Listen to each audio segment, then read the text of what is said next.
Hello, crime enthusiasts. Are you ready for another chilling investigation? The case of Marta Del Castillo.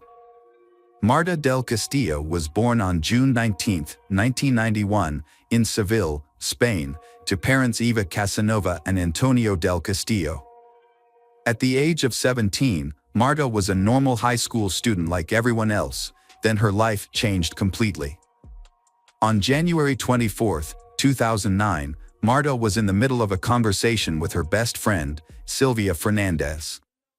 She abruptly ended the conversation, explaining that she had to leave quickly because her boyfriend, Miguel Carcaño, was waiting for her downstairs. Marta told Sylvia that she needed to talk to Miguel to clear up some issues in their relationship and promised to fill her in on everything when she returned. Marta ran into her father in the hallway and he advised her against getting on Miguel's motorcycle. In response, Marta just gave her father a light kiss on the cheek. She left her home at 5:30 p.m., and as the hours passed and she failed to return, her family started to worry. Marta's mother reached out to several people, and they all gave the same answer: Marta was probably with Miguel, who would likely know where she was. However, when they tried to contact Miguel, he didn't answer their calls. As a result, Marta's father decided to visit Miguel's house. Despite ringing the doorbell multiple times, no one answered the door. They eventually got in touch with Samuel Benitez, a close friend of Miguel's who claimed to have seen Marta that night. According to Samuel, Miguel dropped Marta off at his house at midnight, which was plausible considering it was only 11:45. Marta's family became more worried, and at 2 a.m. that morning, they reported her missing to the police. At that point, they had no idea that Marta's disappearance would become one of the most highly publicized cases in the country's history. 4 hours after Marta's disappearance was reported, the police identified Miguel Carcaño, Marta's boyfriend, as a suspect. Despite this, a third report was filed at 1:30 p.m. But the authorities failed to take immediate action. The family grew increasingly frustrated with the delay. However, 17 hours after the initial request for help, the police initiated a search for Marta. As time went by, Marta's family took matters into their own hands and started collecting statements from Marta's relatives and friends. They also organized a press conference on January 27, 2009, and initiated a campaign to find her. A large protest took place in Seville the day after Marta's disappearance, with 2,000 people demanding her safe return under the slogan, "We are all Marta." A second demonstration on February 7 drew around 3,000 people, and the case received widespread media attention. After 21 days of searching, the police finally found Miguel Carcaño on February 13. The 20-year-old confessed to Marta's murder and revealed that he had dumped her body into the Guave River near his apartment. However, he claimed he did not act alone and implicated Samuel Benitez as an accomplice in disposing of the body. Samuel accepted responsibility for his role in the crime. Further investigation led to the identification of additional accomplices, including Francisco Javier Garcia Marin, aka El Cuco, a troubled minor, Francisco Delgado, Carcaño's brother, and Maria Garcia, Francisco Delgado's girlfriend. All 5 suspects were arrested and interrogated, but their statements were inconsistent. Meanwhile, a thorough search for Marta's body in the river began.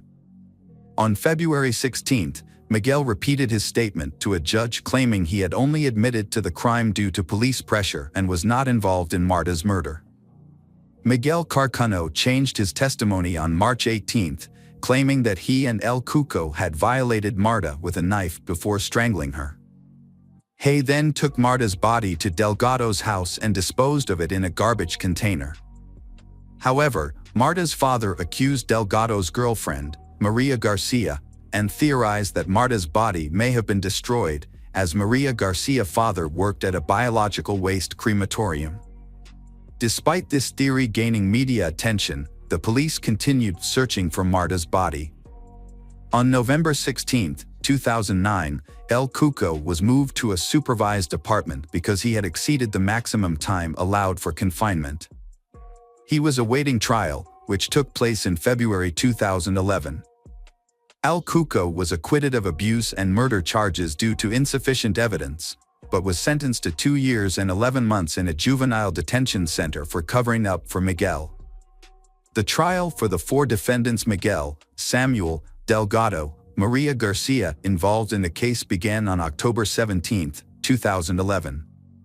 During the trial, Miguel Carcaño admitted to hitting Marta with an ashtray during a heated argument, which led to her death. He also revealed that his previous statements about abusing Marta were false. The investigation revealed inconsistencies in the stories told by Delgado, Maria Garcia, and Samuel. They claimed to have no knowledge of Marta's whereabouts after her death. They alleged that Miguel fabricated the entire story to reduce his guilt. However, forensic analysis uncovered incriminating evidence. On November 22, 2011, the forensic police discovered traces of Marta's blood on Miguel's jacket. A mix of Miguel DNA and Maria Garcia's DNA was also found on a roll of fabric tape. Additionally, a DNA match from Delgado and Maria Garcia was detected on an extension cable, believed to have been used to strangle Marta. This was surprising, given the accused had consistently maintained they had only been at the crime scene early in the morning and had no knowledge of the incident. When confronted with the new evidence, Maria Garcia was accused of violating Marta's body in attempting to cover up the crime. A detailed analysis of the crime scene revealed up to 5 fingerprints on 3 alcohol bottles, with 1 belonging to El Cuco. As the investigation drew to a close, the 4 suspects were under intense scrutiny from the public. Their trials were heavily guarded by the police, and the prosecution presented a substantial case against Miguel, Samuel, Delgado, and Maria Garcia. The trial involved 90 witnesses, including national police officers and experts. The prosecution also presented 30,000 pH monitorings, crime scene photographs, DNA evidence, and other items found at the house on Leon 13. The trial sparked a massive public outcry, drawing large crowds that pushed against the police barrier. The public requested to view Marta's body and also wanted to catch a glimpse of Miguel, the accused. Despite Delgado and Maria Garcia attempting to conceal themselves with hats and sunglasses, however, they were still unable to escape the crowd's attention. A woman approached them, shouting insults, while others tried to remove their sunglasses and pushed them forward, forcing them to reveal their faces to the surrounding crowd. During the trial, El Cuco's mother gave an interview with her face covered, insisting on her son's innocence and stating that neither she nor El Cuco had any knowledge about Marta's body. Despite being labeled a liar by journalists, she received €10,000 for the interview. A key witness then came forward, a taxi driver who had given Delgado a ride on the night of the crime. The driver explained that he had been extra cautious with his passengers, as a colleague had been murdered recently. He recalled picking up a bald, bearded man matching Delgado's description, who had a plastic bag and stared at him intently. The driver stated that he dropped Delgado off on Leon's 13th Street, exactly where the crime took place, and charged him €8 for the ride. However, Delgado's defense lawyer questioned the driver's statement, pointing out that the fare for the 2-kilometer ride should have been €5, not €8, which cast doubt on the driver's testimony. Marta's parents took the stand and described the immense pain they were experiencing due to the situation. They had to quit their jobs, start taking psychiatric medication, and even develop depression. Their other 2 daughters, Marta's sisters, were also going through a terrible time. The jury's verdict in January 2012 did not bring the family the satisfaction they were hoping for. Miguel was the only person responsible for Marta's murder and was sentenced to 21 years and 3 months in prison. Additionally, he was banned from living in the city where Marta's family resides for the next 30 years.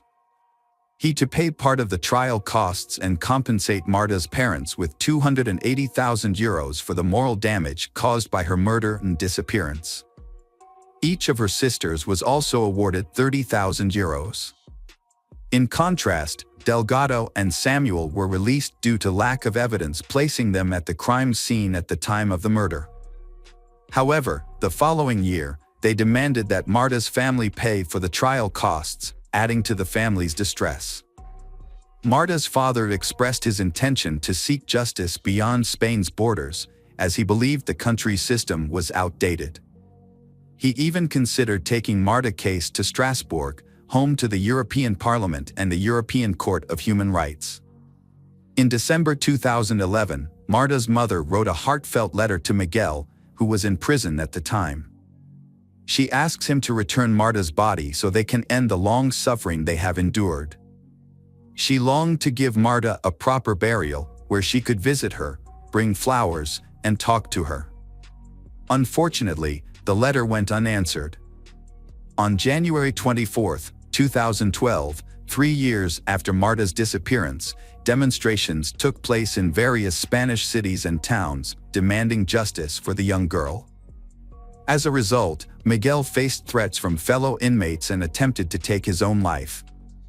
He was then transferred to a specialized therapy unit where he had limited contact with the outside world, including no visitors or phone calls.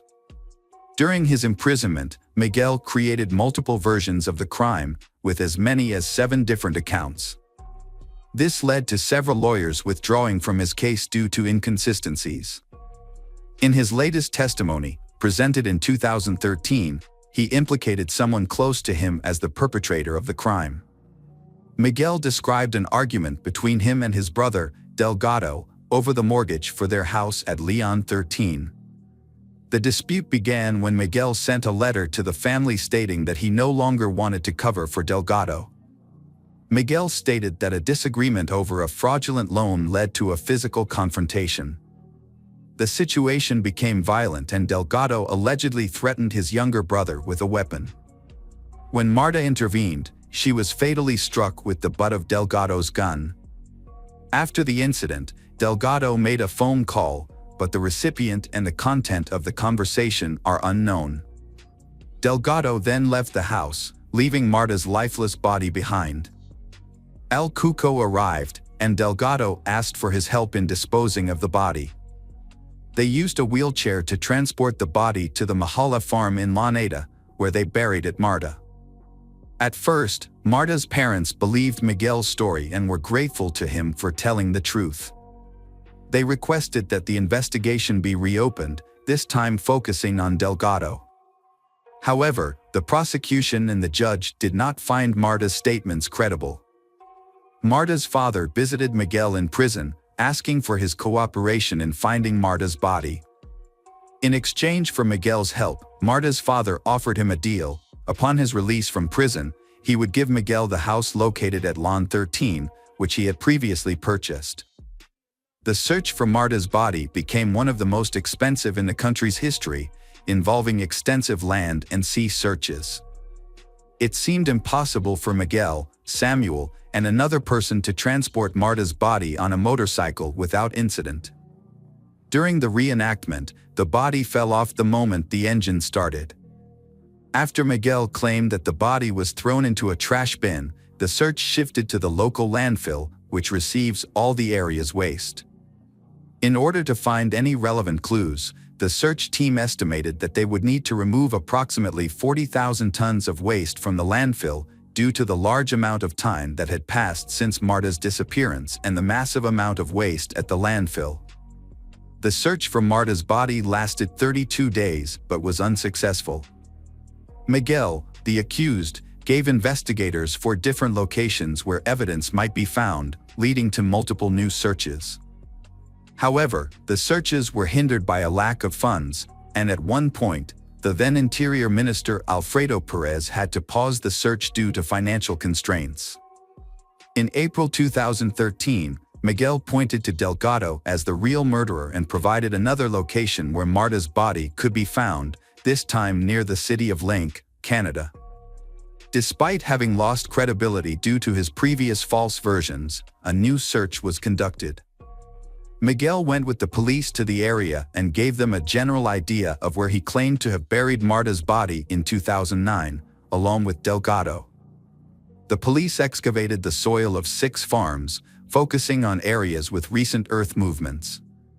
A total area of 10,000 square meters was scanned, but unfortunately, nothing was found.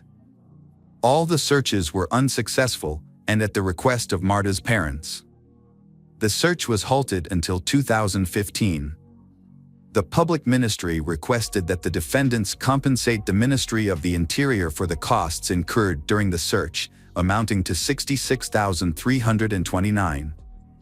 In a new development, an individual named Oscar, who claimed to be a criminal, approached El Cuco's, Rosalia mother, and pretended to seek a confession.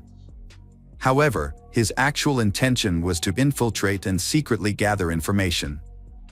Over time, Oscar and Rosalia developed a close relationship, meeting every 2 or 3 days and speaking daily on the phone.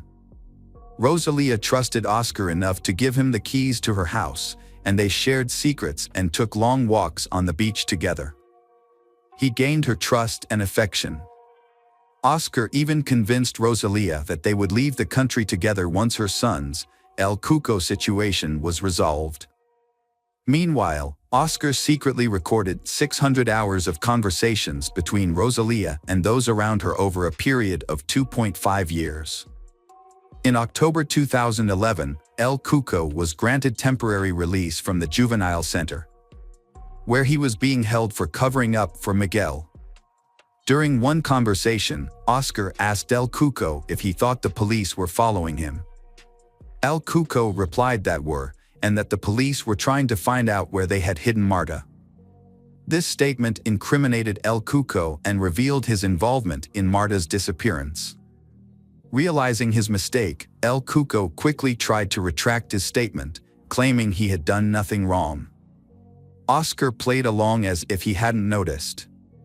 However, in other recordings, El Cuco made fun of the police's efforts to find the body, and Rosalia criticized the investigators for not examining her phone records closely.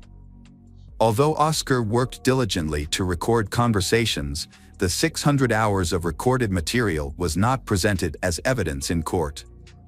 It wasn't until 13 years after Marta's disappearance, in 2022, that the recordings led to results. On May 26, 2022, a large crowd of mostly neighbors from Marta's family gathered outside the courthouse to demonstrate their support for a new trial. Rosalia and El Cuco arrived at the courthouse, protected by police. El Cuco was fully covered, wearing a hoodie, sunglasses, gloves, and a mask. Rosalia wore sunglasses, a mask, and a headscarf. In 2011, El Cuco claimed he wasn't at the scene of the crime on Lyon 13th Street. El Cuco said he had gone home around 11:30 p.m. with friends and met his mother's partner, Oscar, who was taking out the trash. Oscar then went upstairs to his apartment and stayed there for the rest of the night. Rosalia claimed she had gone out for drinks with Oscar around 11:30 p.m. and returned home around 1:30 a.m. on January 25th, finding her son asleep. El Cuco admitted that on January 24th, Miguel contacted him for assistance after killing Marta. Miguel requested his help in burying Marta's body, along with Samuel. They used Rosalia's vehicle to travel to Lyon 13, where Delgado is also there. During this time, Rosalia, El Cuco's mother, stayed at a bar until 4:30 in the morning. Upon returning home, she found her son missing. In the end, El Cuco and Rosalia were charged with perjury for hindering prosecution. As a result, El Cuco and Rosalia were sentenced to 2.5 years in prison on June 9, 2022. The judge also imposed a fine of €1,144 on each of them, as well as ordering them to pay €30,000 in civil liability to Marta's parents. Despite the sentencing and fines, Marta's parents were more concerned with finding their daughter's body than seeking monetary compensation. In the same year, the investigative judge allowed an expert to access the mobile phones of Miguel and Marta. Notably, Miguel gave his consent for his phone to be examined, believing it would reveal evidence pointing to Delgado as the actual perpetrator. The primary objective of the investigation was to locate Marta's body, which remained missing. 13 years after Marta's murder, the civil court decided to close the investigation into the search for her body in November 2022.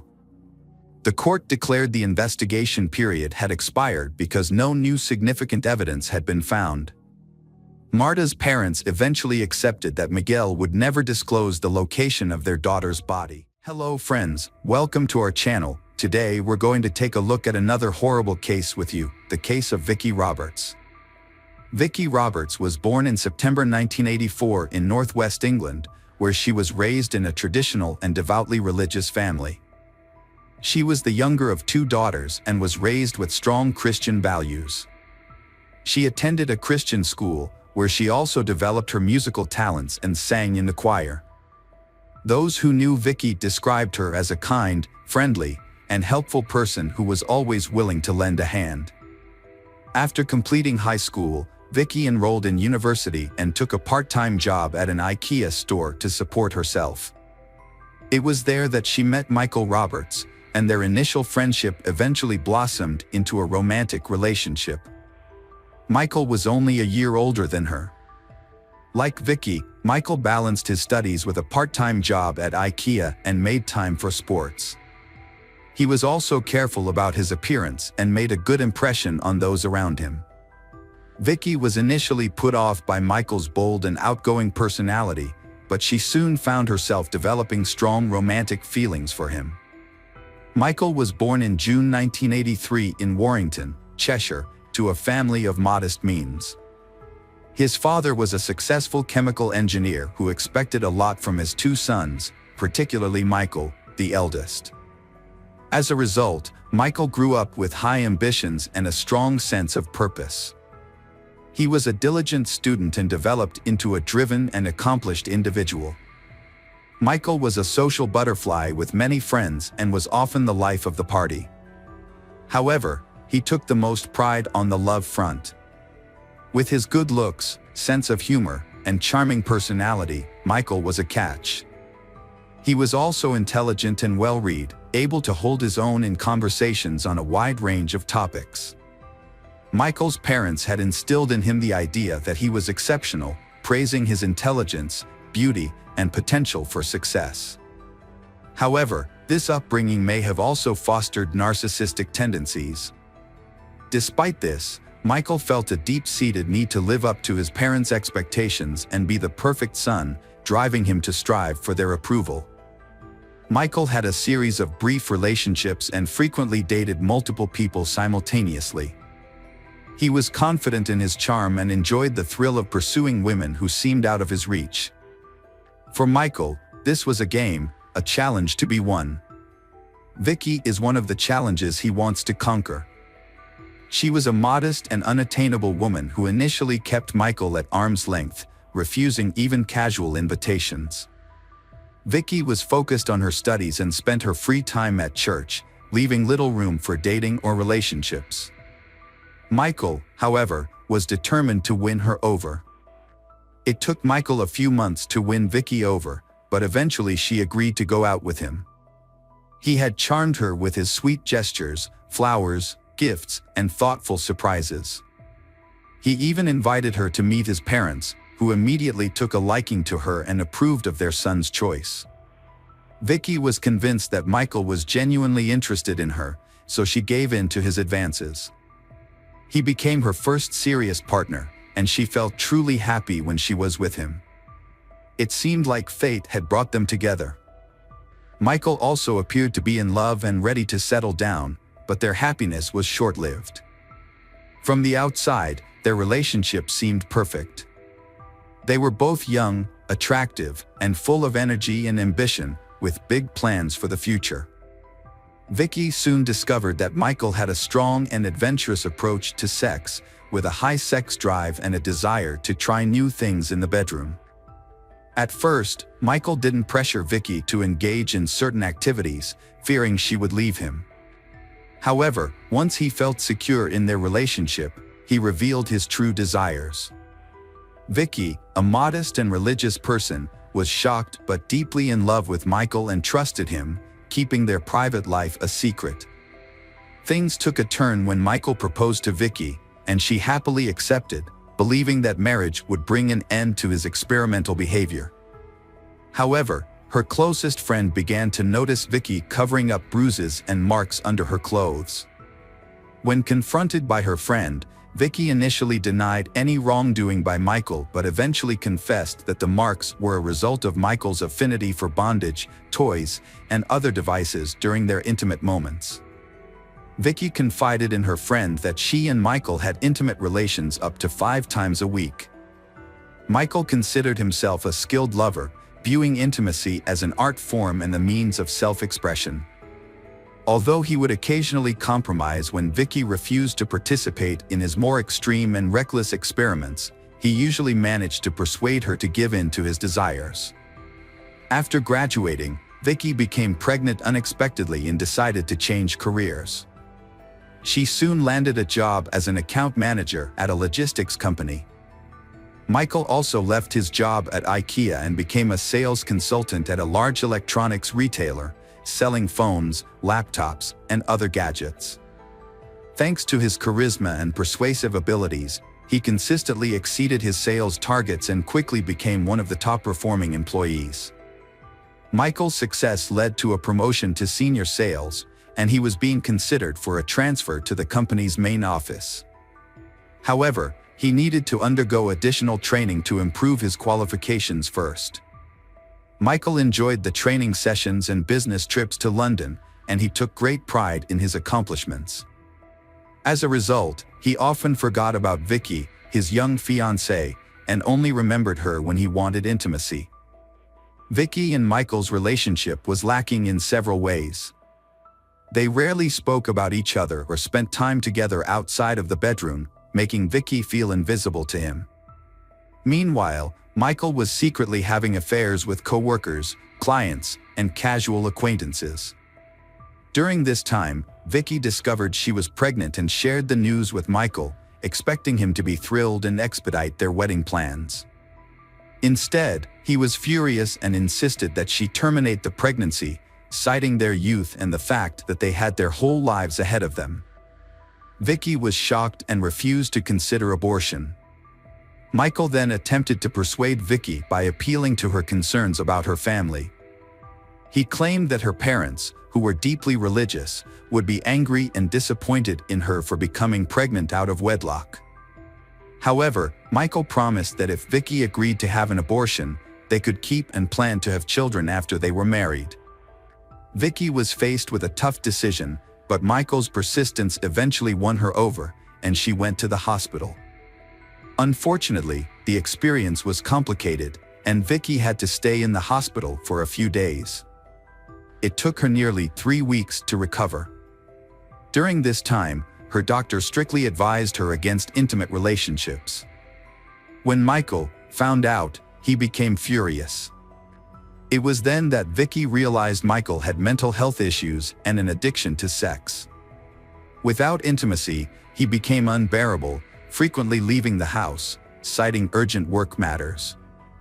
Vicky suspects Michael is having an affair, and she hoped that getting married would help him change his ways and be more committed to their relationship.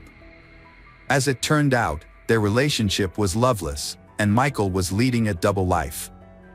Their 2-year engagement was just a convenient arrangement for him, as he had a loyal partner waiting for him at home, taking care of the household, while he maintained a string of mistresses on the side, which he frequently replaced. Vicky always trusted Michael and forgave him whenever he cheated, as long as he promised it wouldn't happen again. However, as time passed, Vicky began to pressure Michael into getting married, as she wanted to start a family and have children.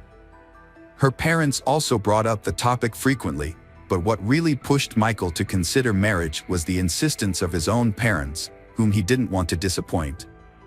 Michael's parents adored Vicky, thinking she was perfect for their son. They constantly asked and they would tie the knot and give them grandchildren. With the help of his parents, Michael and Vicky organized a grand wedding, complete with a white dress, limousine, and a beautiful ceremony. The newlyweds appeared to be in love and happy, with a long life ahead of them. After the wedding, they settled into a large, cozy house in a prestigious area of Warrington, close to Michael's parents. Despite their marriage, Michael didn't truly love Vicky. It was more of a way to appear normal to others. Vicky never expressed her concerns about Michael's unusual behavior and frequent infidelity, allowing him to freely change partners. Meanwhile, Michael's career was thriving. He received a promotion and a significant salary increase after being transferred to a new office. His direct supervisor was Carrie Hall, the head of administration at Phones for You. Carrie was a decade older than Michael, divorced, and raising her son independently. Despite her tough exterior, she was attractive, well put together, and strong-willed, as her position demanded. For a while, she ignored Michael's subtle advances, but to him, her indifference was a signal to take action. Michael set out to win over Carrie, using his natural charm and eloquence to capture her attention. After about a month, Carrie reciprocated his interest, and they began a regular affair, meeting in hotel rooms. Their relationship was intense and passionate, with a focus on experimentation and exploration. Carrie, a confident and mature woman, was flattered by the attention of the younger Michael. She was aware that Michael was unlikely to end his marriage for her. Michael, on the other hand, was eager to explore his desires with Carrie, which he felt he couldn't express with his wife. He would often lie to his wife about working late or attending corporate events, while confiding in Carrie about his unhappy marriage and his desire to divorce. However, he never made any concrete moves to end his marriage. The affair lasted for over a year, with Carrie seemingly content with the arrangement. She made no demands from Michael to leave his wife and was satisfied with their clandestine meetings and the excitement they brought. Carrie's behavior changed as she started dressing more conservatively, covering her body with long sleeves and high-necked clothing, a departure from her usual style that highlighted her athletic build. Carrie confided in her close friend about her lover Michael's extreme intimate experiments, which often crossed a line. She showed her friend the evidence, a bite mark on her chest and bruises on her neck from his intense grip. There were also marks on her wrists from the ropes he used to tie her up, giving him complete control. The friend was alarmed and urged Carrie to report the incidents to the police, but Carrie refused, explaining that the acts were consensual and Michael usually warned her about what he was going to do. However, the intensity of the experiences often got out of hand. For instance, Michael enjoyed choking his partner, claiming it would enhance the experience, but there were times when Carrie lost consciousness due to his excessive enthusiasm. Carrie's friend was fearful of Michael's strangulation games, but Carrie consistently gave in to his persuasion, believing that he would eventually stop or that she would become desensitized to the experience. Sadly, neither Carrie nor any of Michael's mistresses made any attempt to stop his cruel and painful experiments. Vicky had suspicions about her Michael's infidelity even before they got married. She believed that her love and care could change him and make him a devoted family man. However, after the wedding, his cheating continued and even worsened. When Michael denied his infidelity, Vicky decided to investigate on her own. One night, while Michael was asleep, Vicky checked his phone and found numerous intimate conversations with other women, including Carrie. She was shocked to discover that Michael had exchanged explicit photos with some of these women. The discovery was devastating for Vicky, and she packed her bags and temporarily moved in with a friend. Vicky kept her situation a secret from her family, fearing their reaction. She was afraid that her religious relatives would pressure her to get a divorce if they found out about Michael's adultery. Despite her heartbreak, Vicky still loved Michael and didn't want to give up on their marriage. Before leaving, she wrote him a heartfelt letter, confessing her love and telling him that he was the most important person in her life. Michael's wife had finally had enough of his promiscuous and decided to leave him. Before she went, she wrote him a handwritten note explaining that she knew about his cheating and couldn't take it anymore. She left the note on the refrigerator and gave him time to think about his actions, but made it clear that she wouldn't file for divorce just yet. Despite his wife's departure, Michael didn't seem to be particularly upset or remorseful. However, he did realize that he would miss having a quiet and submissive partner who took care of the household and tolerated his behavior. He decided to try to win her back and followed her to her friend's house, bringing a large bouquet of flowers. He apologized and begged her to return, promising to be faithful from then on. His wife, Vicky, wanted to believe him and decided to give him another chance. For a while, Michael made an effort to be more considerate and even came home for dinner. He deleted his correspondence with his mistress, Carrie, and changed his social media password to avoid suspicion. However, Michael's good behavior didn't last long. He soon started pursuing a new female employee, Karen Wilson, who was engaged to be married. Despite her initial reluctance, Michael persisted in his pursuit of her, and they began an affair. Meanwhile, he continued to see Carrie on the side, juggling multiple relationships at once. He became infatuated with a new woman and ended his relationship with 33-year-old Carrie Hall after 2 months, as he had grown tired of her. He told Karen a fabricated story about being unhappy in his marriage and claimed he was willing to leave his wife for her. Karen believed him, and they had an intimate encounter in the office. A week later, she ended her engagement, expecting Michael to follow through on his promise. Michael had no intention of divorcing his wife, Vicky, but he wanted to keep his new mistress. To keep her happy, he lied to her, telling her that he had already filed for divorce and was living with his parents. However, Vicky soon became suspicious that Michael was still cheating on her. She decided to take action and gathered evidence of his adultery. While Michael was in the shower, Vicky took his phone but found nothing incriminating because he had deleted all his text messages and changed his social media password. Undeterred, she waited until he fell asleep and then took his work laptop, where she found his social media account still logged in.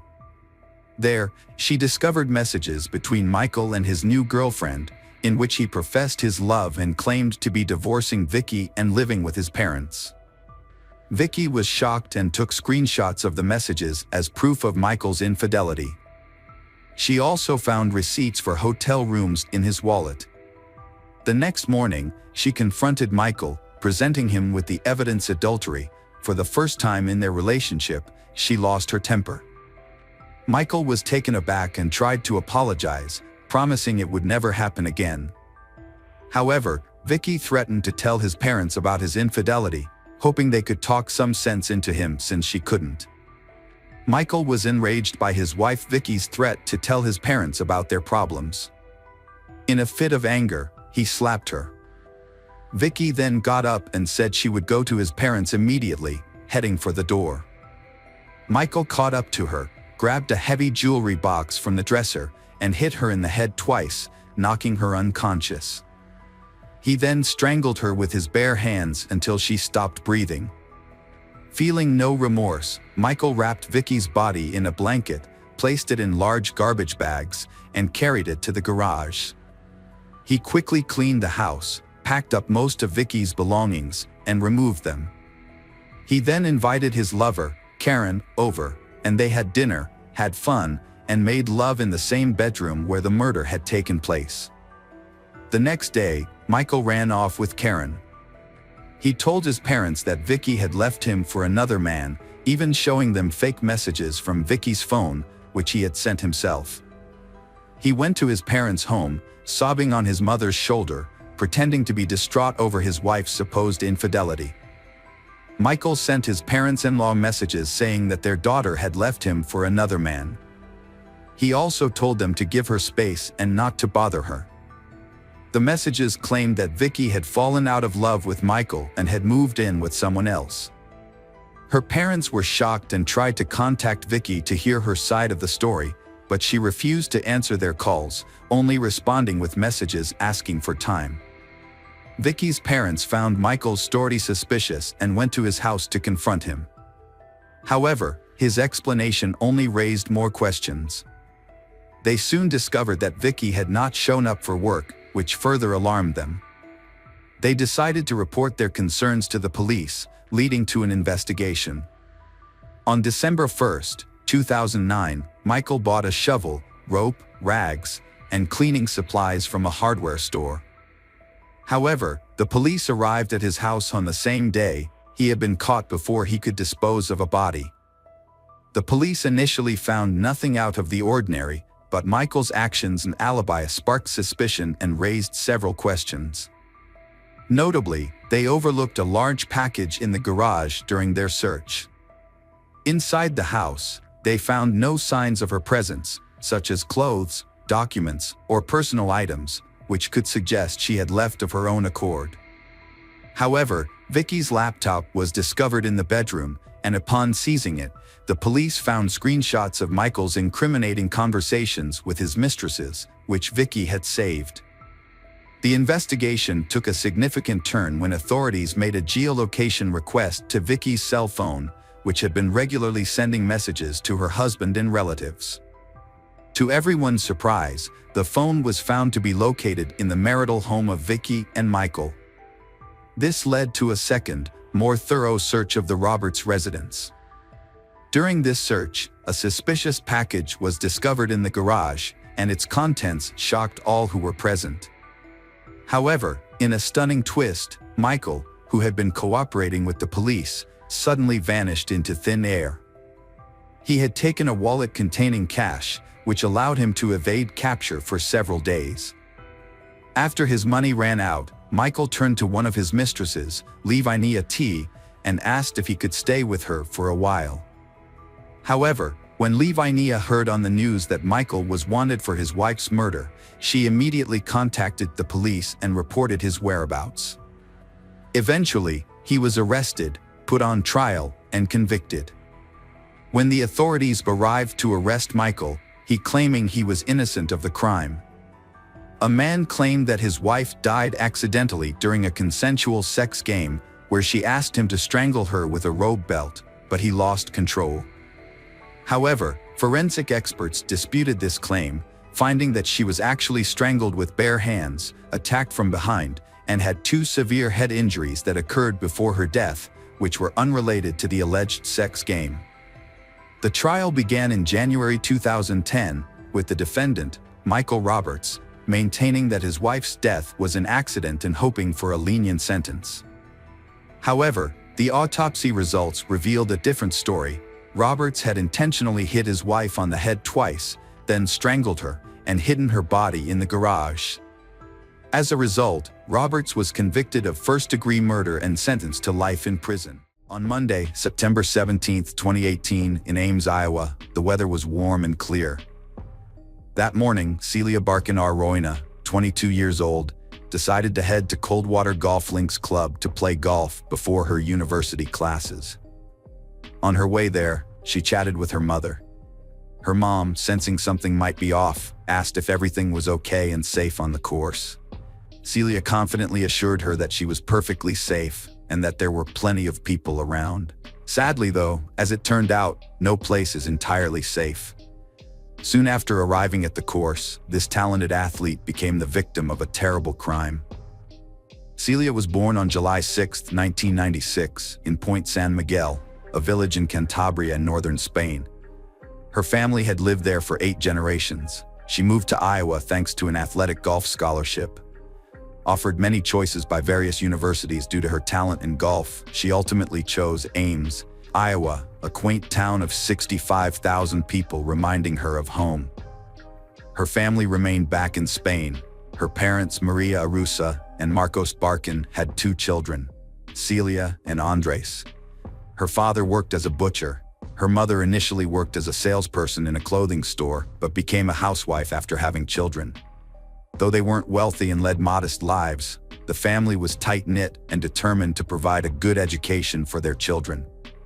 Andres went to law school, while Celia's success in golf earned her the scholarship to the United States. Celia's love for golf came from her mother, who loved the sport when she was young herself. Even though Celia was smaller than other girls her age, she adapted by using specific techniques to win. Celia's story is one of talent and promise cut tragically short.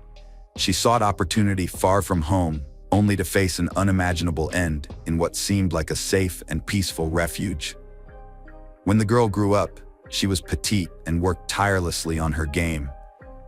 Considering her short stature, she dreamed of becoming a professional and successful golfer, not for popularity, but out of sheer determination to succeed in the sport. She wanted to make life easier for her parents. The girl constantly spoke about buying them a house and taking care of them.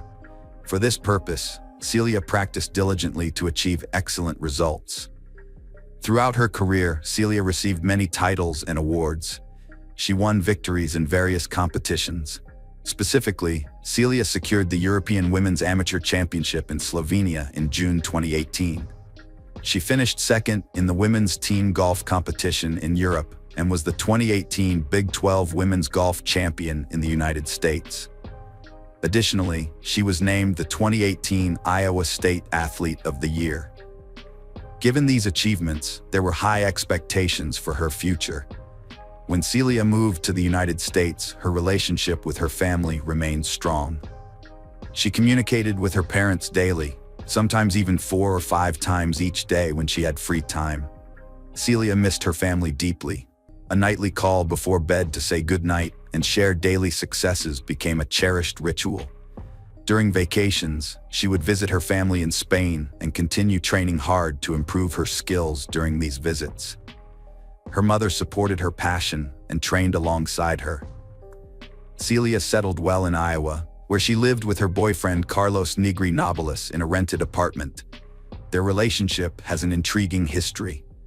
When Celia and Carlos met at university, she was dating another individual at that time, while Carlos fell for her instantly.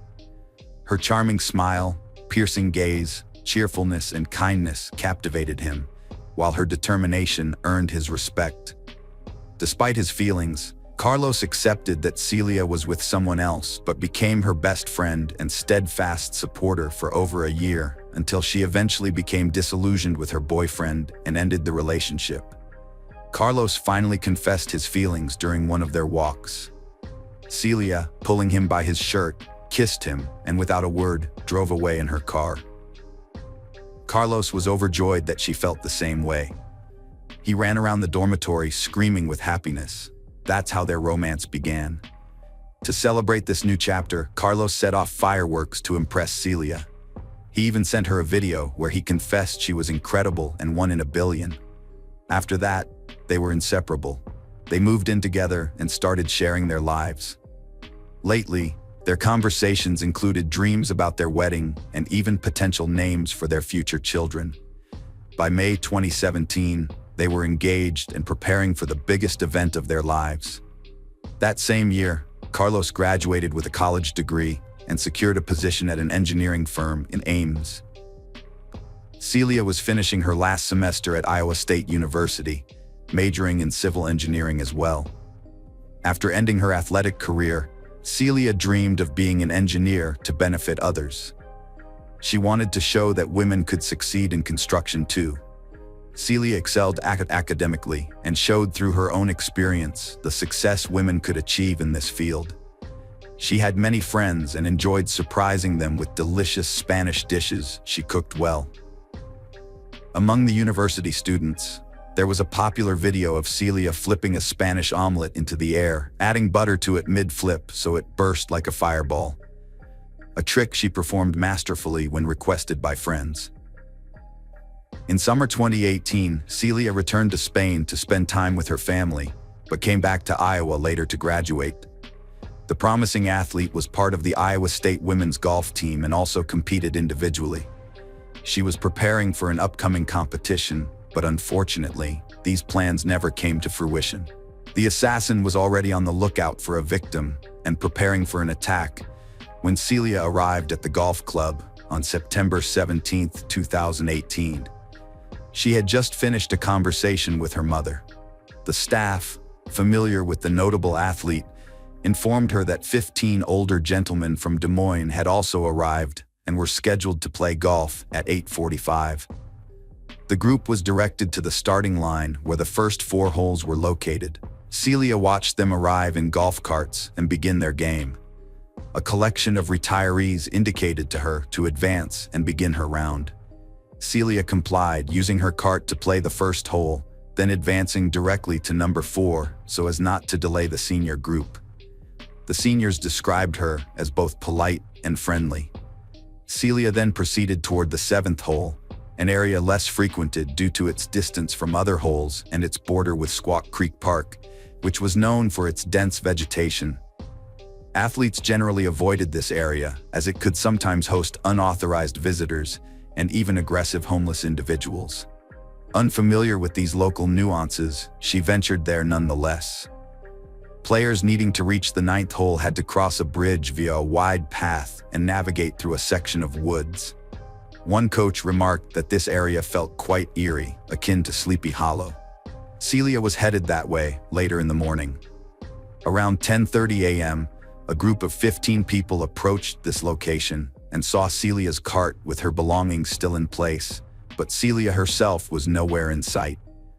While playing on the field, they noted something unusual. Celia hadn't appeared within 10 minutes, causing concern among the group. Deciding to investigate further, they approached her cart and sought out any sign of Celia.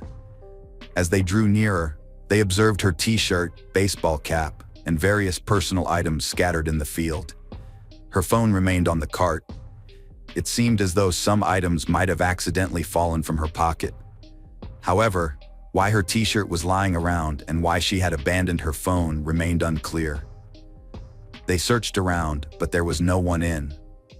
Next, they the club management and reported the troubling discovery. The group mentioned they'd seen a pretty blonde girl playing golf earlier, but now she was gone and her stuff was still there. The staff who arrived recognized it was Celia and started looking for her. In less than half an hour, they found a body floating in the pond near the 9th hole. That's when called the police. Once they retrieved the body from the water, officers identified her. It was Celia Barkin, the reigning European champion. Celia had been stabbed several times in both the neck and torso. A search dog immediately picked up a trail and led officers to a tent in a wooded area of Squaw Creek Park. However, the tent was empty, with blood inside. The police thought a homeless man might have attacked Celia and began searching for him. Just as they were searching near the tent, a man approached them saying he lived there and wanted to get his tent. His name was Colin Richards. He was also 22 years old like Celia, but their lives were worlds apart. Officers quickly realized he might be involved in the murder. His face was scratched up. Inside his black backpack, they found bloody clothes, a t-shirt and shorts along with clean clothes he had changed into. The search dogs even reacted to his scent. Richards had a deep wound on his left arm that was bleeding. He tried hiding it from officers. Based on this evidence, Colin Richards was taken into custody by police. According to him, before law enforcement arrived, he'd been at a friend's house. 2 male friends had brought him back to the park to get his tent, and when he got there, he saw police. Richards denied any involvement in the crime and stated he had never met Celia. He claimed the scratches on his face were from branches encountered while walking through wooded areas. Colin was already known to police due to his abuse of illegal substances, alcohol, and mental health problems. He became after he was released from prison 3 months prior to the murder. Colin had served about 7 months in jail for burglary and had previously been convicted several times for offenses, demonstrating a long history of legal troubles. Growing up in a dysfunctional family, Colin had been familiar to law enforcement since his teenage years. Detectives interviewed 3 men who were acquaintances of Colin. One of the homeless men shared a tent with him, while the other 2 provided him a ride from his home to the park. The owner of the house allowed Colin to wash and change his clothes because he was disheveled, covered in mud, blood, sand, and water. After cleaning up and changing clothes, Colin left with his bloody garments in a black backpack to run to the park for his tent. According to these men, Colin was acting unusually that day, extremely nervous and in a hurry. He did not explain why he needed to leave so suddenly, but merely said he had badly cut himself and soiled his clothes. Another homeless man living with him mentioned that Colin always carried a serrated knife used for domestic purposes. Just a day before the murder, Colin had expressed a desire to rape and kill someone. However, this statement wasn't taken seriously by his friend. Consequently, Colin was charged with first-degree murder immediately after Celia's body was discovered. Investigators believed the crime was premeditated. They thought he planned to kill someone and was actively searching for a victim that day. The judge set bail at $5 million. However, lacking such funds, Colin remained in custody awaiting trial.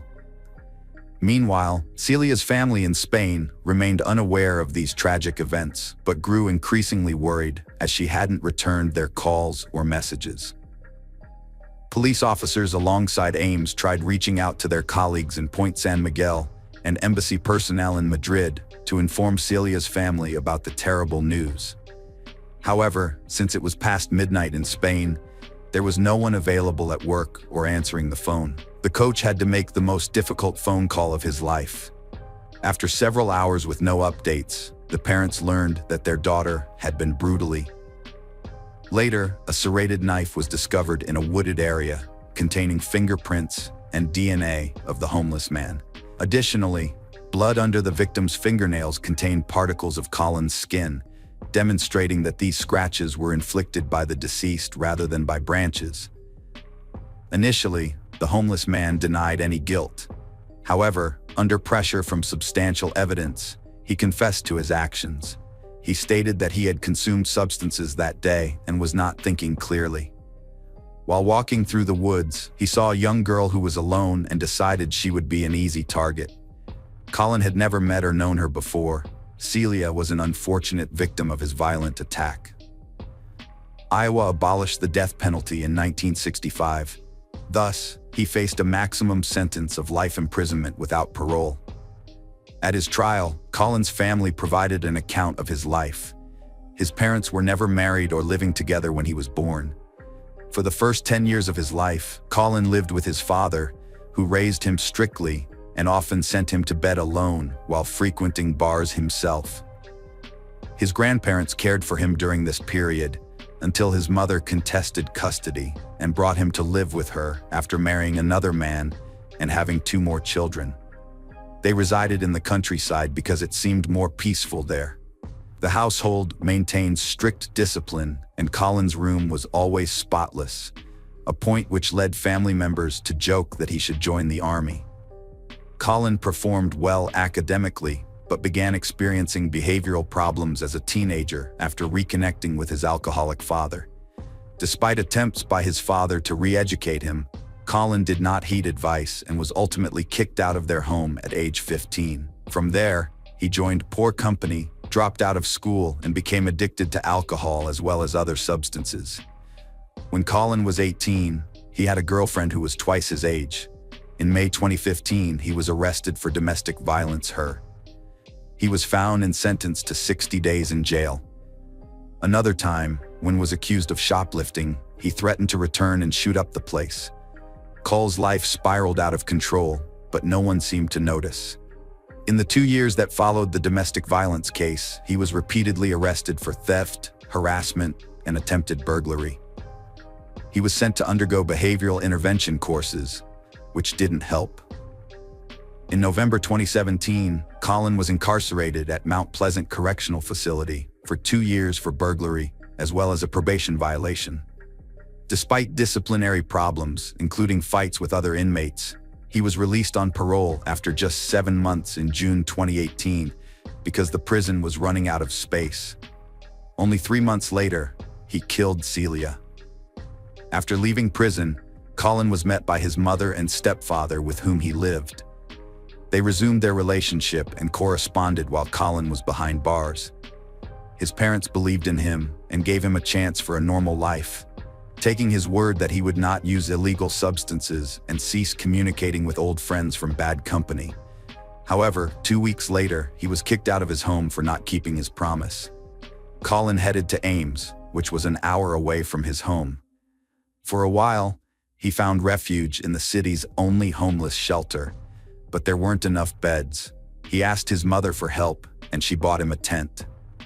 In his new city, Colin quickly came to the attention of the Ames Police Department. On June 29th, he was arrested for public drunkenness. On August 11th, police received a complaint from a Target store that Colin and another homeless man were camping in an open lot behind the store and were chased away. They then camped in Squaw Creek Park so as not to disturb anyone else. Colin stated that the police permitted them to camp there, but this is contradicted by the police, who assert that overnight camping in the park is prohibited and no one advised him to break the law. On September 2nd, just 15 days before Celia's murder, police responded to a call at Burger where Colin had threatened customers with his knife. Despite this, he was released. On September 8th, his mother and stepfather came to Ames to celebrate Colin's 22nd birthday. They took him to dinner and then to the laundromat to wash his clothes. His mother was concerned about his behavior. Colin was uncommunicative and distant, giving brief, one-word responses to their questions. After they dropped him off at a tent in the park where he was living with another homeless man, they drove home. At that point, Colin confessed to his friend that he wanted to rape and kill a woman. Tragically, Celia was found dead the next morning, though she had not been raped. Police believe he did not have enough time. Colin's parents said it was his own fault. They tried to help him, but could not change his path. Consequently, Colin received a life sentence without parole on August 23, 2019. He's currently serving his sentence at Story County Jail in Nevada, Iowa. The entire town of Ames mourned Celia's death. Thousands gathered for a candlelight ceremony to honor the talented athlete. Her family was devastated by the news of her murder and outraged that someone who had achieved nothing and aspired to nothing had so cruelly taken her life. Colin showed no regard for Celia's life. He chose her randomly and killed her because of a violent impulse. The family of the deceased found some solace in the verdict and were relieved that the perpetrator was apprehended quickly and prevented from harming anyone else again. They only wished they hadn't let their daughter go so far away, even though it was her dream. Statistically, the US is not safe. The per capita murder rate in the US is 26 times higher than in Spain. In their small town in Spain, the last murder was 100 years ago. All to blame, the family believes, is the widespread availability of illegal substances, which are literally at every turn. This has led to an increase in violence. Her parents have kept Celia's room exactly as she left it, with one notable addition: an engineering degree posthumously awarded by the state of Iowa. They often stroll through the local golf club and remember when their daughter took her first steps in the sport. Here, the community of Ames, including the university administration and students, were outraged by this crime. Particularly concerning was that the golf course bordered a wooded area and had no fencing. As a result of this negligence by the golf club, the girl's life was put in danger. This was not the first murder case in that neighborhood. Back in 2008, there was a stabbing incident where one man was killed and a homeless assailant was found guilty of murder. It remains unknown if measures were subsequently taken by the golf club to ensure player safety on holes 7 and N. After Celia's death, her boyfriend Carlos could not stay in a city where everything reminded him of her. Carlos moved to Florida, and his further fate is unknown. Celia's brother experienced considerable stress following her death and lost significant weight. After receiving a law degree, he decided to join the police force to help others, a path encouraged by his sister, who had always hinted at his purpose in life. On March 19, 2014, an emergency call was made to the police in Guamuchil, located in the state of Sinaloa, Mexico. The caller's voice was broken and pleading for help for his daughter. Officers rushed to a house in the Las Fuentes area. When they arrived, they saw the front doors wide open. Inside, upstairs, they found a man and his younger daughter, who was about 10 years. both crying inconsolably. The man led the police to a room where they found the lifeless body of a 16-year-old girl with over 60 wounds. This tragic news spread quickly through the city and shocked its residents. Nobody could comprehend who could take the life of such a young girl. Anel Baez Alvarez was born on March 17, 1998, in Guamuchil, Sinaloa. She was the second child of Idalia Alvarez and Hugo Baez. Her older brother was Omar. Later, they were joined by their younger sibling, Aid. During her childhood, Anel faced no particular problems. Although initially reserved, she grew to be self-assured with grace and charm. Her father worked as a tailor, and the family enjoyed prosperity and closeness. However, this happiness ended when Anel's mother was diagnosed with cancer in the early 2010s. The children had to mature quickly to care for her. Following a tough battle with illness, Idalia passed away in 2012. The family was devastated but did not waver. They supported each other through grief and tried to make life as comfortable as possible. The tragedy brought Anel closer to her sister. They shared everything, both sadness and difficulties, together. Despite these challenges, Anel remained cheerful and friendly with a passion for dancing and music. As she transitioned to high school, she emerged as an ideal daughter, managing household chores, looking after her younger sister, and maintaining good grades. One of her favorite activities was cooking for her family. Her desserts were especially popular. Anel also overcame shyness and became one of the most well-liked girls in school.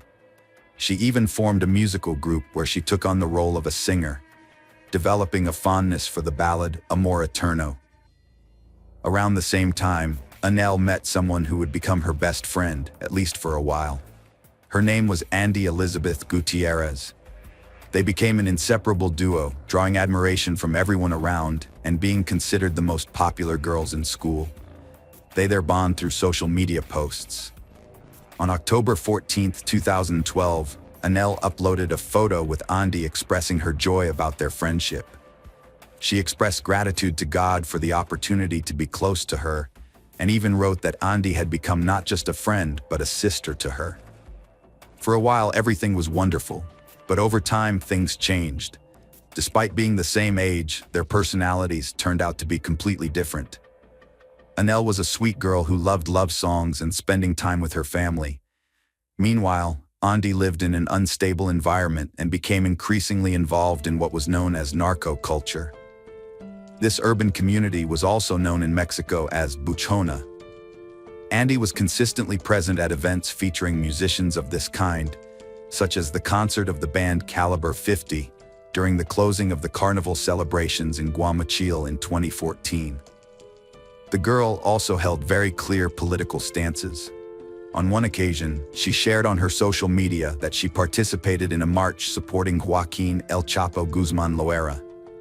On her social media page, she wrote, "March for the liberation of El Chapo. We must join this great cause," which was accompanied by a photo. Unlike her friend, Anel typically didn't express her ideology on social media and didn't share the views supported by Andy. As a result, the distance between them grew larger. In 2014, both entered Guamuchil High School at the Autonomous University of Sinaloa, but hardly communicated with each other. Each created her own group of friends. Anel started hanging out with Melissa, Karim, Manuel, and Maria Jose, friends who led similar lifestyles to hers and followed her everywhere and admired her deeply. Maria Jose, who had known Anel since elementary school, considered Anel the mother of their entire group and assumed this role, always taking care of everyone. Despite maintaining a polite and orderly demeanor, she kept her distance from Randy and never informed her father or siblings about their dispute. Around this time, Randy's social media behavior became erratic.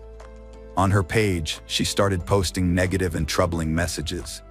For instance, some posts were highly alarming, mentioning things like pregnant 13-year-old girls and year-old girls taking active substances. Other posts were quite disturbing, such as, "My mom is upset that I killed my ex and buried him in my garden," or, "Lucky the living dead she is envied." Initially, these posts seemed nonsensical. Randy often drew them from forums or songs. However, over time, her messages began to take on a more threatening tone. On February 5, 2014, she wrote, "I'm going to bury you by the end of this year." Then, on February 23rd of the same month, she posted, "I may seem very calm, but in my head I've killed you at least 3 times. And in the end, my mind is filled with new ideas every day." A few days later, Randy wrote, "Thank God no one hears my thoughts and everything will definitely happen tomorrow." The unsettling messages continued to appear with increasing frequency. On March 3rd, she posted, "Maybe not now and not tomorrow, but soon. I assure you I won't tell her anything then, but know that I have already mentally destroyed you."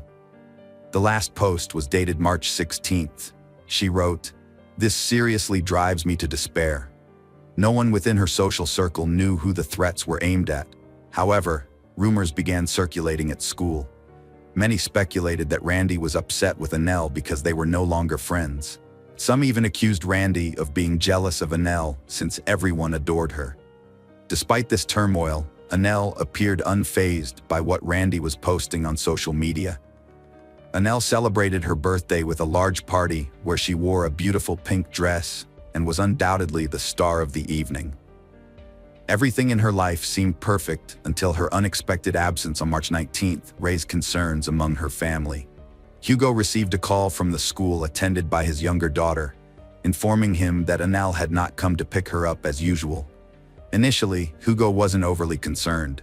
He thought Annelle might have overslept or was with friends. After school, he went to pick up his daughter.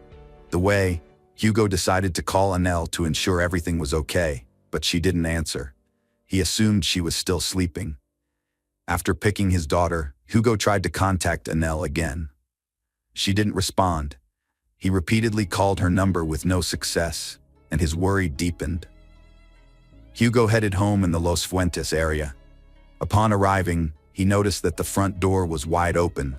Entering the main living room, father and daughter saw that some items had been moved. They thought it might have been a robbery. They shouted Annelle's name and searched for her throughout the house. She did not respond and couldn't be found anywhere. Finally, Hugo reached her room. He tried to open the door, but it was locked, raising his concern further. He knocked several times without getting a response from Annelle. Hugo then broke down the door. What he saw took his breath away. Annelle's lifeless body lay on the floor with numerous wounds and blood stains around her. He immediately called the police, who soon arrived at the scene. Seeing the crime scene, officers initially thought that a very strong person or group had committed the crime. Although there were blood stains in the room, they were minimal. It was evident someone had tried to clean them up.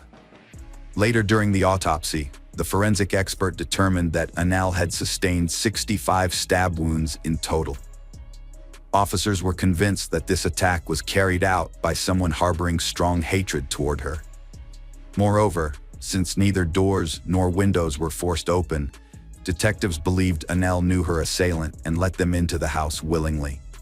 They speculated she might have arranged to meet with this person that day. However, upon checking her mobile phone, they found nothing suggesting such an arrangement. No invitations or planned visits were evident on her phone records. Initially, Hugo wasn't too concerned. He figured Annelle might have overslept or was with friends. After school, he went to pick up his daughter. The way, Hugo decided to call Annelle just to check in, but there was no answer. Thought she might still be sleeping. After picking up his daughter, he tried contacting Annelle again, but there was still no response. Hugo called repeatedly with no success. His concern grew. Heading home to their place in Los Fuentes, he noticed the front door was wide open. Inside, some items had been moved around. It looked like a robbery might have taken place. Father and daughter started calling out for Annelle and searched the house frantically. There was no response from her, and she wasn't anywhere to be found. When Hugo reached her room, he found the door locked, which raised his alarm even more. He knocked several times without any reply. Eventually, Hugo broke down the door. What he saw left him breathless. Annelle's lifeless body lay on the floor with multiple wounds and bloodstains nearby. He immediately called the police, who arrived promptly at the scene.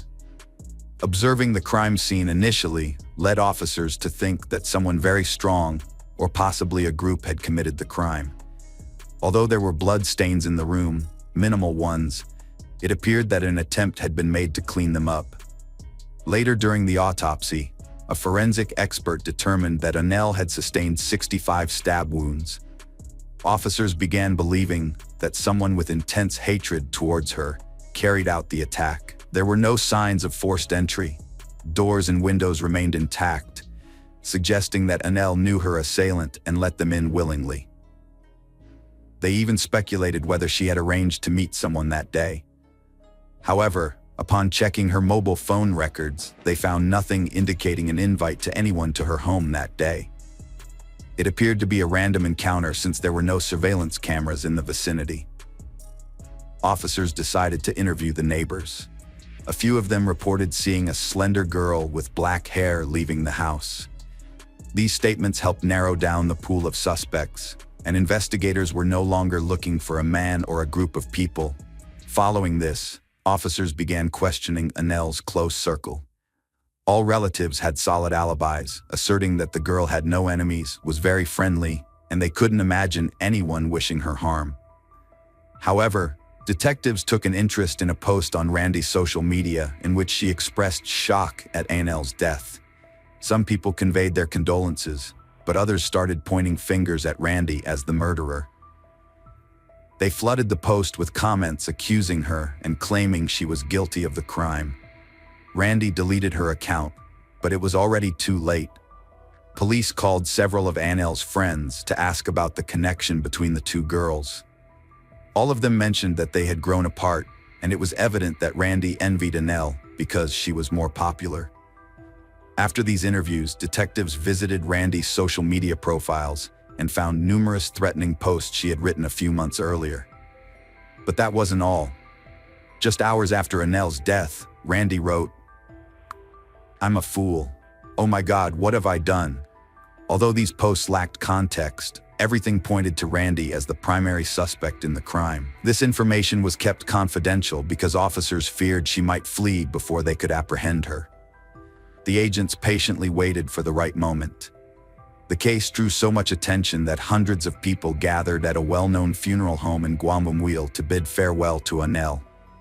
Friends, relatives, teachers, and classmates cried and embraced each other, unable to believe such a young girl had left life behind. Despite the large crowd, two people stood out with their presence. As soon as the girls entered the room, they began chatting and eating ice cream. A few minutes later, Andy suggested watching a movie. She then mentioned she was going to the bathroom, asked them not to pause the movie. However, instead of going to the bathroom, Andy went downstairs to the kitchen. She picked up a sharp knife and returned to the room, concealing it under her clothes. She noticed that Nell was lying on the bed with her back to the door. Seizing this opportunity, Andy took out the knife and started attacking her. Nell attempted to defend herself by scratching, pushing, and punching, but couldn't overpower Andy. Nell lost too much blood and eventually fell lifeless to the floor, becoming a victim of a heinous crime. Andy began showing signs of impatience, aware that she needed to act quickly as Nell's family would return home soon. She used all available rags to try cleaning up the blood, but could only manage to wipe away part of it due to its large amount. Eventually, she went to the bathroom, washed her hands, and put on clothes taken from Nell's wardrobe. Afterward, she closed the door to the room, leaving her best friend's body inside, and ran out of the house, leaving the front door ajar. When Anel's relatives heard this account, they became furious. They knew that the story about the photograph was a lie. Anel was not capable of such an act. It didn't align with her character. Furthermore, Anel's friends claimed they had never seen that photograph before. They noted that since both girls were so popular, it would have been impossible for such a photo not to have spread, and someone would have surely downloaded it by now. All signs pointed toward envy as being the actual motive for this crime. However, at this point in time, motive no longer mattered because Andy had become the sole suspect in this crime and was officially charged with involuntary manslaughter. The legal proceedings moved swiftly. 4 officers escorted Andy into juvenile court proceedings at prosecutors' offices specializing in cases involving minors. After an hour-and-a-half hearing session took place, Andy was found guilty. Although it was clear that she had devised a premeditated plan and the murder was intentional, given that she was 6 years old, she received sentence of 7 years imprisonment. She was transferred to the juvenile detention center in Casanuva. Nell's family believed justice had been achieved and thought was done. However, they were gravely mistaken. The defense filed an appeal, arguing that the trial took place in Casanuva, which was incorrect since the crime occurred within Los Mochis' jurisdiction. The higher court decided to reopen the trial, this time in the proper jurisdiction. Despite the swift process, the verdict remained unchanged. This decision sparked widespread outrage among the public. Hundreds of Mexicans and foreigners shared images on social media with posters calling for justice for Anel. Several polls were conducted with over 5 million users believing Aren's sentence was unjust. Many felt she deserved a much longer prison term. The trial took place again, and once more, the girl received a 7-year imprisonment sentence. Hugo addressed journalists expressing his dissatisfaction. He appreciated that the sentence wasn't reduced, but felt Randy's age shouldn't have shielded her from a longer term. He hoped she would at least serve the full sentence, but even that didn't happen. On July 6, 2016, her sentence got reduced to 5 years of imprisonment. Moreover, it was also decided at this hearing that with good behavior, she could be released earlier. State police officers had to close the courthouse gates as numerous journalists wanted photographs of her. This case became one of the most high-profile in the country. Hugo wasn't informed about this hearing, which caused him significant outrage, and from this point onward, circumstances became even worse. On Friday, September 23, 2017, another hearing analyzed Ari's behavior in connection with reforms in federal juvenile justice law. The girl was released after serving only 3.5 years out of her initial sentence. Leaving court, Hugo expressed extreme dissatisfaction. He felt he had witnessed a great injustice. He regretted that legislative reforms appeared to benefit offenders rather than victims. Hello friends, welcome to our channel. Today we're going to take a look at another horrible case with you. The case of Jasmine Kaur. Jasmine Kaur was born on September 14, 1999 in India. She became the first child of a woman named Rachel Kaur. It's important to note that the word Kaur translates to princess, often used as a second name. However, in today's narrative, it was her surname. After Jasmine, Rachel had twin sons, German and Suku. The children's father passed away when Jasmine was just 6 years old, and the family struggled to cope with this loss. In 2017, at the age of 18, Jasmine decided to embark on a journey to Australia in search of new opportunities. Knowing that her relatives lived there, her uncle residing in Adelaide with his wife and daughter warmly welcomed her. Jasmine moved in with them. Driven by her interest in medicine and the desire to help others, Jasmine aimed to enter the University of South Australia. After passing exams, she enrolled in a nursing program, hoping to contribute to the family that took her in. Jasmine also took on the responsibility of preparing meals for them, showcasing remarkable culinary skills. But that wasn't Tariq Jodal. Her aunt and cousin admired her fashion sense.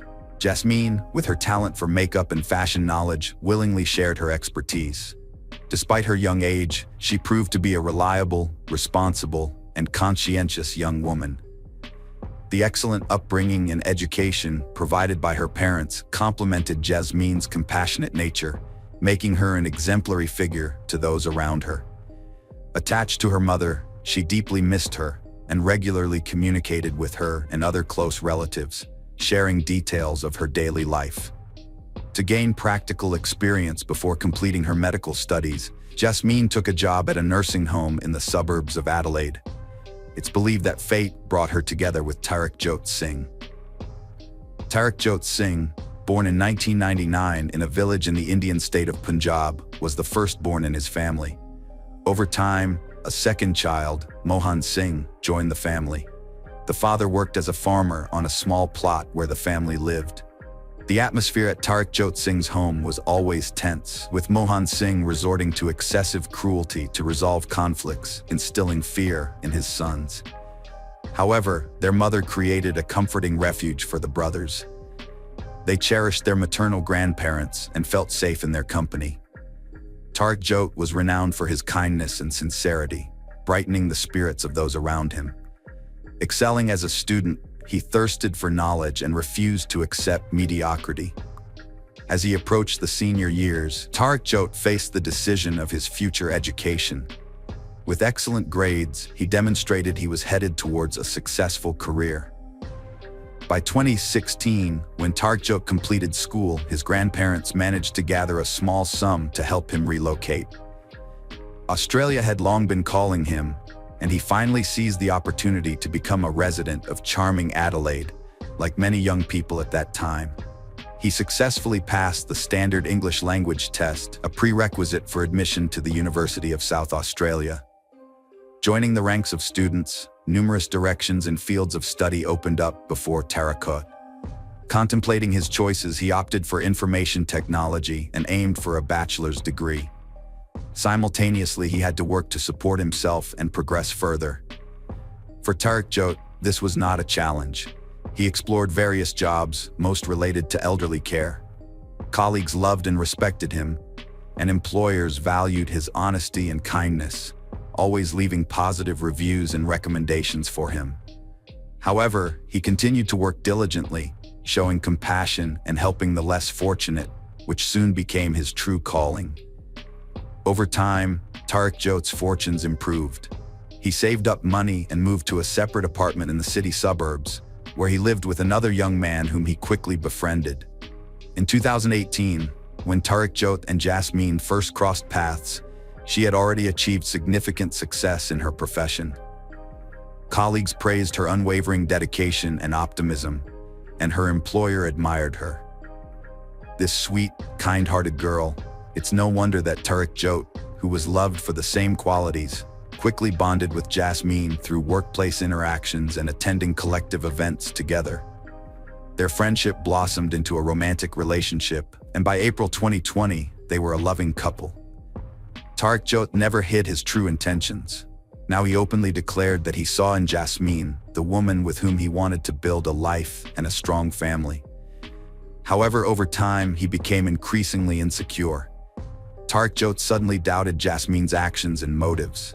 Jealousy consumed him, and he began demanding detailed reports from her about where she had been and with whom she had interacted. He tried to control her every move, and if she planned to meet friends after work, he would instantly become furious. Persistent calls and unfounded accusations became part of his behavior, and one day he demanded that Jasmine leave her friends and return home immediately.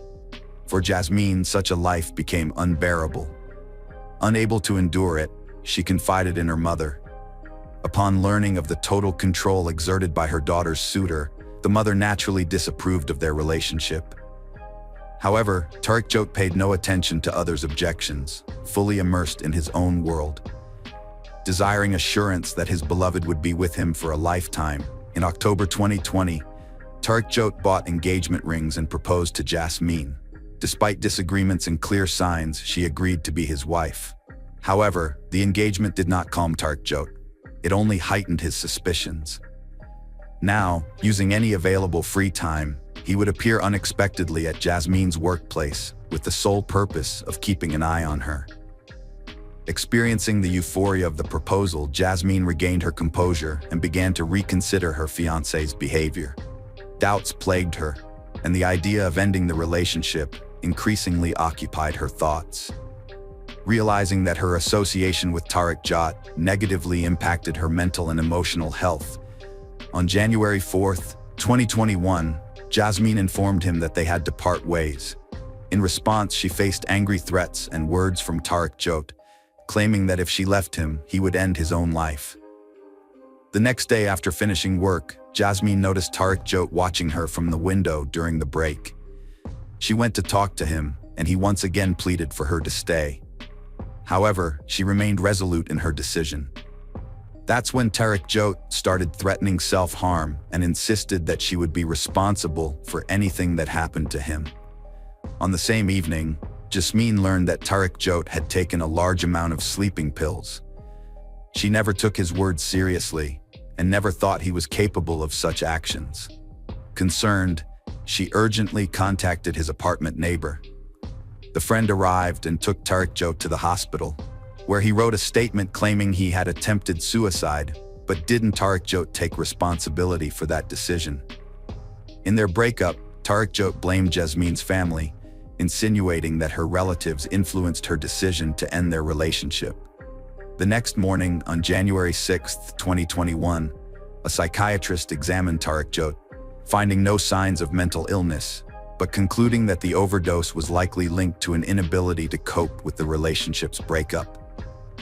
Tarekjot was discharged, but just a few hours later, the former fiancé unexpectedly appeared at Jasmine's home, insisting that she go with him to discuss something important. His real intention, however, was to persuade her to reconsider and restart the relationship. This attempt failed again as Jasmine refused. In a desperate attempt to win her back, he threatened to publicly release their intimate video. Tarekjot knew that this would be unbearable for Jasmine's respectable family. The manipulation did not achieve the desired effect, and faced with Jasmine's indifference, Tarekjot sent the video to her mother. Shocked, her mother contacted her daughter, who was furious about the situation. The next day, the jealous ex showed up at Jasmine's workplace, standing next to his car and patiently waiting for her to finish her shift despite her ignoring him and simply leaving. Tarekjot persistently followed Jasmine in his car but suddenly gave up, allowing her to reach home undisturbed. That night, emotionally exhausted, Jasmine couldn't sleep properly. The pressure from Tarekjot intensified every day as he threatened to share intimate videos with more people if she didn't return to him immediately. January 28, 2021, became a critical day for Jasmine. Unable to endure it any longer, she officially reported her ex-fiancé to the police for harassment. Every detail of their relationship was documented on paper. Given the seriousness of the case, the police initiated an investigation and met with Tarekjot on February 9th to understand the situation. As a result, he received a warning for his unacceptable behavior. It's worth noting that by this point, Tarekjot had developed a habit of composing text messages containing insults and mockery, even though most of these messages were never sent to Jasmine. They indicated the extent of his obsession. A few days later, the young man attempted suicide again, but his neighbor discovered him in time. When asked about the reasons for his actions in the hospital, Tarekjot said he couldn't cope with the breakup and begged not to be hospitalized. Surprisingly, his plea was heeded, and he was discharged under medical observation. A few days later, he began taking medication prescribed by doctors for depression, anxiety, and agitation. However, at the same time, thoughts of harming Jasmine became increasingly intrusive in his mind. Focused and meticulous, Tarekjot began developing his sinister plan on March 4, 2021. He managed to obtain a map marking the locations of almost all surveillance cameras in Adelaide. The next day, he inserted his SIM card into another phone and left it at home to create an alibi. To avoid being detected by cameras or recognized by anyone he knew, he temporarily borrowed his neighbor's blue Jeep. On the same day, he purchased gloves, cable ties, and a shovel from a hardware store. The only thing he overlooked was that every move of his was recorded by surveillance cameras in the store. He then drove to Jasmine's workplace, where he waited for her to finish around 10 p.m. As she completed her shift and stepped onto a deserted street, unsuspecting of what awaited her, Tarekjot suddenly attacked her. Grabbing her arms, he dragged her into the car. In the vehicle, he taped Jasmine's mouth and eyes, tied her hands and feet, and driving to a secluded spot, transferred his former fiancée to the trunk of the car. He proceeded north towards another city, nearly 400 kilometers away from Adelaide, between 10:30 p.m. and 3:30 a.m. Throughout the entire route, 5 city surveillance cameras several times captured the car he was using. Upon reaching a location known only to him, Tarekjot got out of the car and began digging a shallow grave near the road in this area. He then opened the trunk and attempted to injure Jasmine with a knife to the throat. but failing to inflict significant damage, he didn't complete the act. Instead, he lowered the girl into the grave and began burying her alive. All of this happened at dawn on March 6th. After burying her, Tarek got back in the car, drove away, discarded Jasmine's belongings along with the remaining cable ties, tape, and other items, and disposed of the gloves and balaclava at a location known as the Death Rock. On the same day, noticing that Jasmine had not returned home, her family began to worry. When she did not show up for work, her employer became concerned, especially upon realizing that her car was still parked in front of the building. Unaware of Jasmine's whereabouts, her relatives contacted the authorities and filed a missing person report. For the detective in charge of the investigation, it seemed unlikely that the girl had left voluntarily. He was convinced that she was being held against her will. The detective reviewed surveillance footage at Jasmine's workplace, hoping to find a lead. Eventually, one recording from the last night featured a person near the building, who for most of the morning drove towards another city. To accurately identify the suspect, authorities issued a public appeal to anyone with information about a young man around 20 years old who had contact with Jasmine or was in the vicinity in the days leading up to her disappearance. Unfortunately, no one came forward. On March 7th, investigators approached Tarek Jot to speak with him regarding prior police reports of stalking. Initially, he denied any involvement in the girl's disappearance. However, later he confessed to investigators that he had argued with Jasmine and she allegedly attempted suicide. According to Tarek Jot, after his fiancée lost consciousness, he assumed she had died and buried her in a remote location.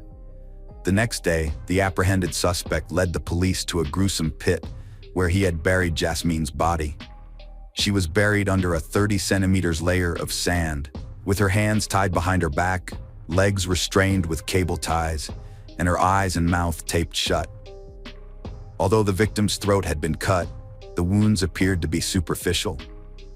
The body was sent for forensic examination, and criminal charges were promptly filed against Tarek Jot for failing to report the girl's death, a mandatory requirement. As a result, he was restricted from leaving his place of residence. During a detailed interrogation, serious inconsistencies emerged in Tarek Jot's statements, leading to his arrest.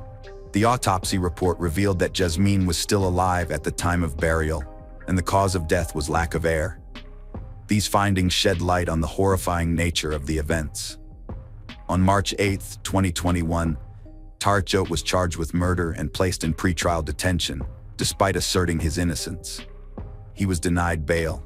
A few days later, a passerby discovered evidence implicating Tarek Jot, including Jasmine's belongings.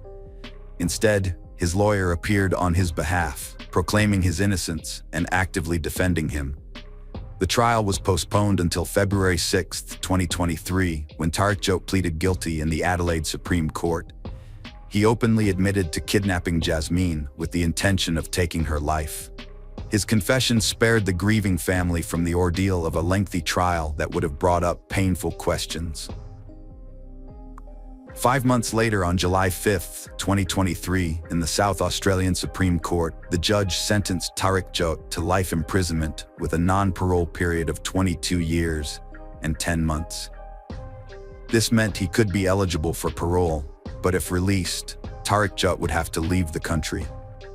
During the hearing, the judge explained to Tarek Jot the seriousness of his actions, highlighting that the murder of Jasmine was premeditated, with the perpetrator fully aware of the monstrous nature of the act. The sentencing hearing occurred on August 1, 2023.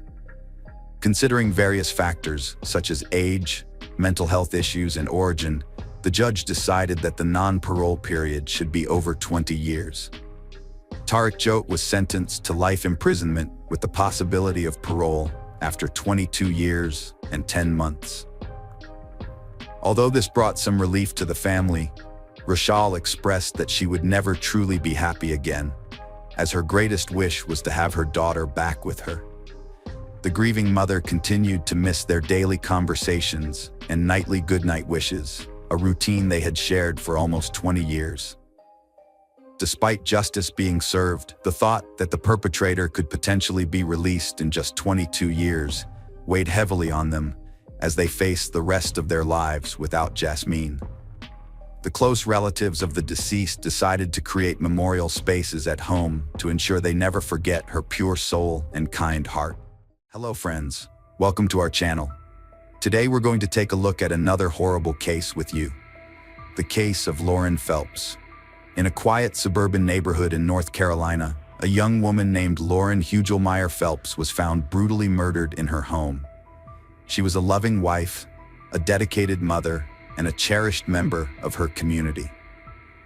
The shocking discovery of Lauren's lifeless body sent shockwaves through the tight-knit community, leaving family, friends, and neighbors in disbelief and mourning. Lauren was described as a compassionate and vibrant woman who had a passion for helping others. As the investigation unfolded, the disturbing events leading up to her tragic death were revealed, uncovering a dark and unexpected truth. The investigation into Lauren's murder was complex, as law enforcement meticulously pieced together the events of that fateful night. Their dedication and commitment to justice became unwavering in the pursuit of truth. This is the story of Lauren Hugelmeyer Phelps, a life taken far too soon, leaving a community grappling with grief and seeking answers. Lauren Hugelmeyer Phelps was born on June 9, 1988 in Los Angeles County, California, United States, and raised in Kentucky by her parents Lori and Dale Hugelmeyer. She had a very close, supportive, and loving family with two sisters. Lauren was especially close with her father and one of her sisters, Beth Agner. She was known to be a friendly, caring, kind, and smart girl. Her family practiced Christianity and were very religious, eventually moving to North Carolina before she graduated. Lauren first met Matthew in school while they were teenagers. However, they weren't particularly close at the time. Matthew, on the other hand, didn't have the same kind of family that Lauren had. He had a very rough upbringing and barely had a family at all. His father wasn't in his life, and his mother was only around half the time. His mother remarried several times, and Matthew was never able to form a bond with any of his stepfathers. Due to his dysfunctional home life, he began acting out and eventually lived with his grandparents full-time. After joining high school, Matthew ended up making friends with the wrong crowd. He and his friends were using drugs and alcohol, specifically quercetin cough and cold medicine. As is known, most cough medicines can give someone a high feeling when taken in large doses, and can even be addictive when abused for long-term use. Matthew's grandparents decided to take him out of public school and enrolled him in a private Christian academy in hopes of changing his behavior and getting him back on track to live a decent life. Luckily, it worked for the most part. He stopped abusing drugs and alcohol, got his grades up, and did very well in school. However, he continued to abuse cough syrup for the rest of his life.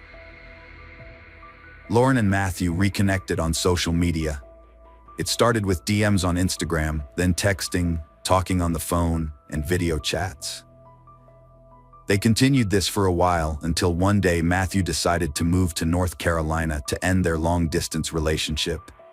Matthew was then acquainted with Lauren's family and spent a lot of time with them. Her family loved him and thought he was amazing for the most part. Lauren's mother adored Matthew and treated him like her own son, but Lauren's father had his suspicions about him. He thought there was something off about Matthew and felt their relationship was moving too fast, since Matthew had just moved to North Carolina after only a few months of online communication. Lauren's father's suspicions were proven when they invited Matthew over for family game night. They were playing 20 questions, and it eventually came out that he was married once before. Everyone thought it was strange that he hadn't mentioned this before and wasn't talking much about it. They asked him questions, but he chose to dodge and not answer most of them. Lauren got over it and put it behind her, but the rest of her family remained cautious about him.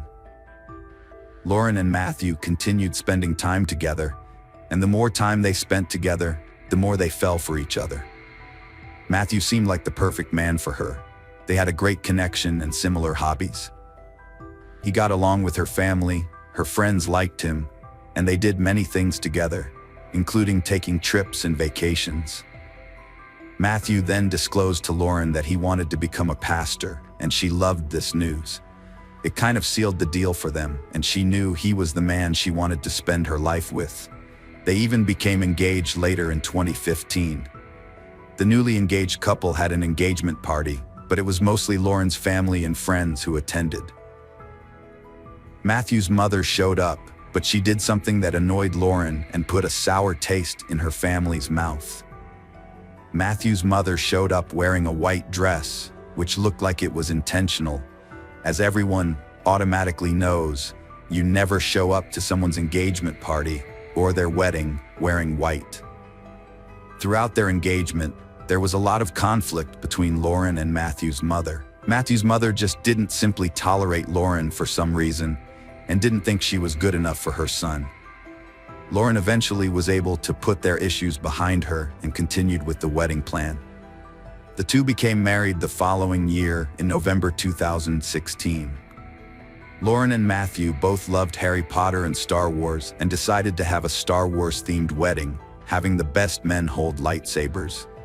Despite all that, their marriage began to tumble down as soon as the wedding was over, when they began having many fights, and there was so much stress between the two of them. One of the stresses in their marriage was contributed by Matthew's mother. On one occasion, 6 months after Lauren and Matthew got married, they went to Kentucky to visit his family.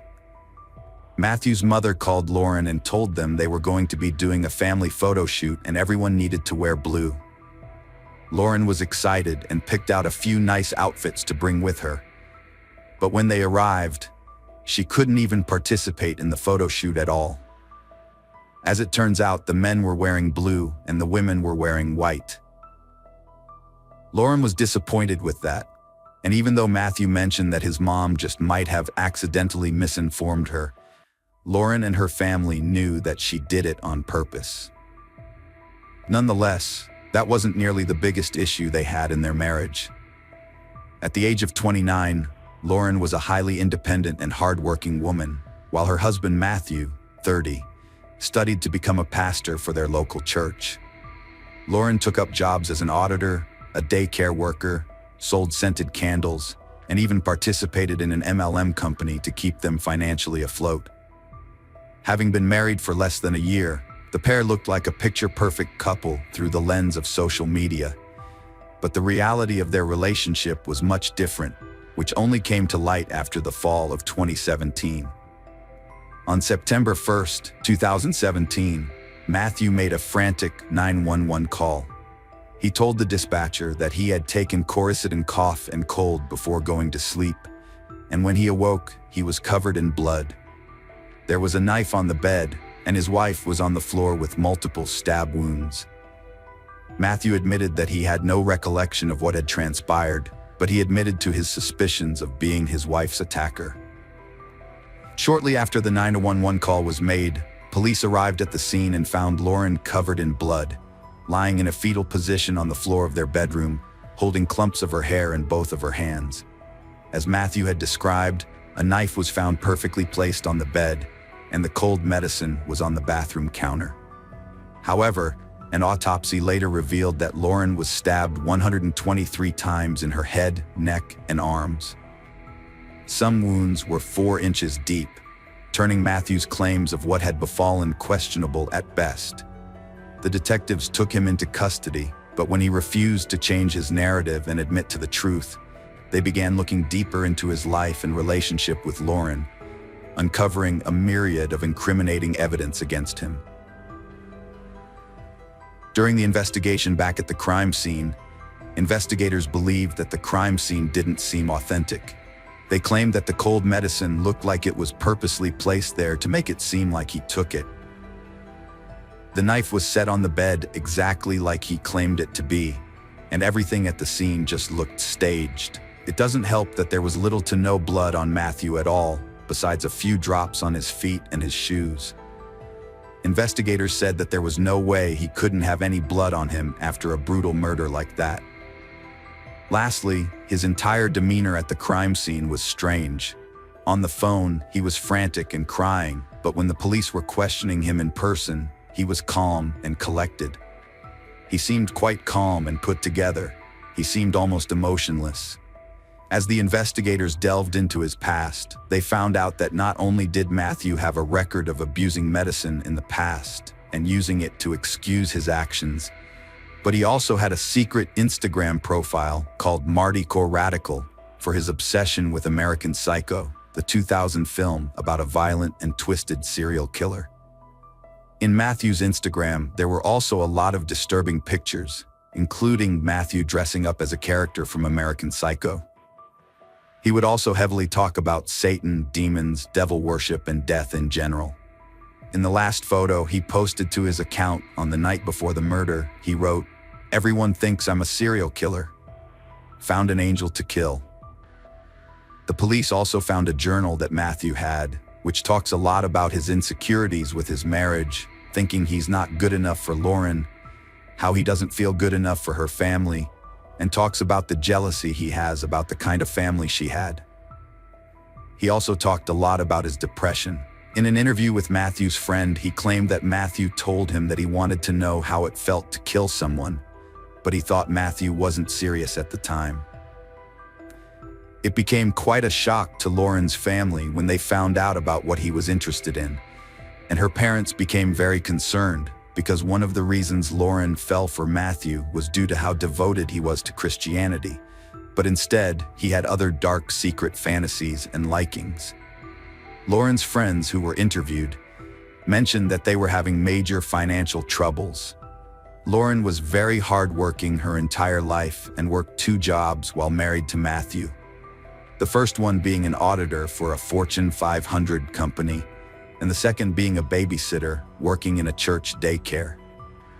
She also had her own little side business where she would make candles and sell them on MLM. She even had a YouTube channel where she'd advertise these candles. They also mentioned that Matthew was always between jobs and never seemed to hold one down for more than a few months. The couple had a lot of debt, but Matthew was the one who was causing them to drown in bills. He spent tons of money, especially at Best Buy, where he spent thousands of dollars. He would even steal money right out of Lauren's purse and would take money out of their savings account that was used for vacations.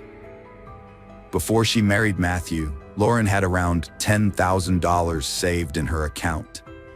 At the time of her death, she had a little less than $1,000.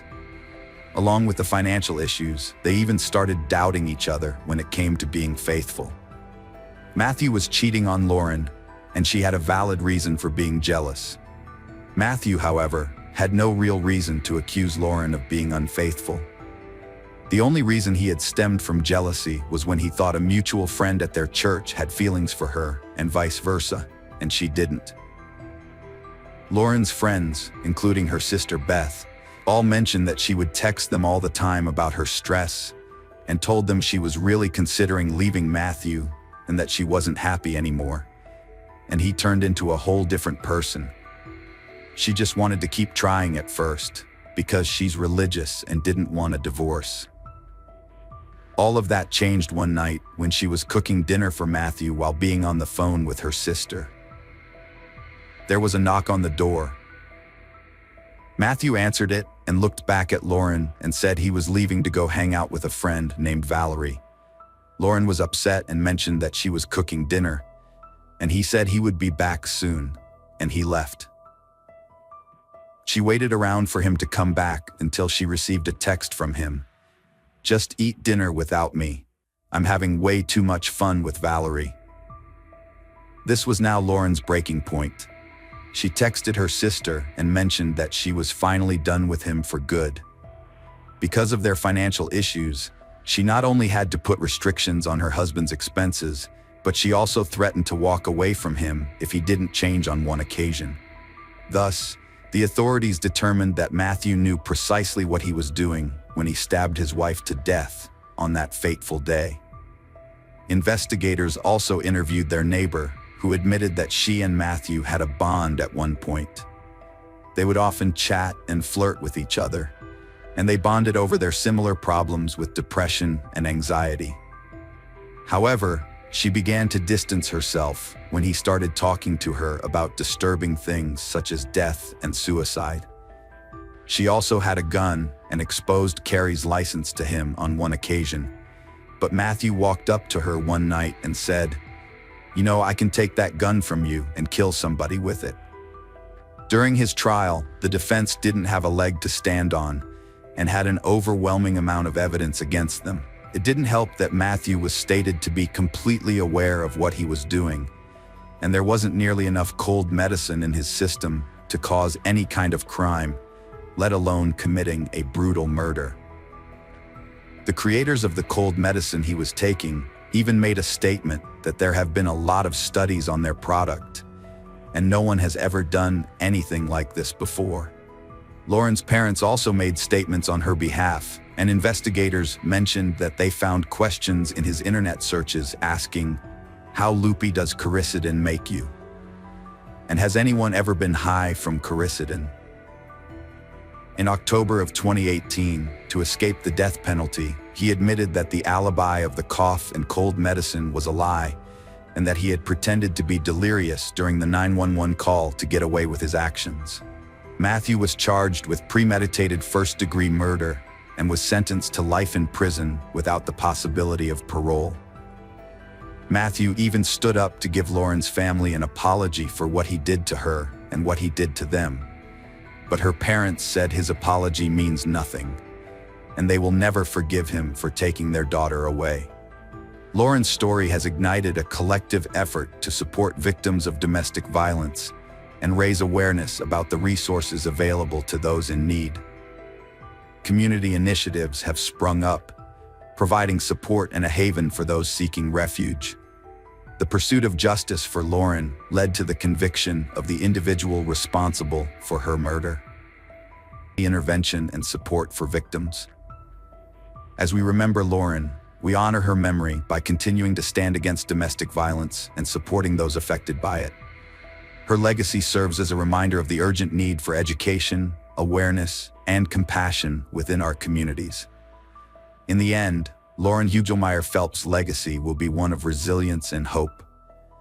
May her memory inspire us to create a world where love, empathy, and support prevail, ensuring that no one should live in fear within their own homes. Hello friends, welcome to our channel.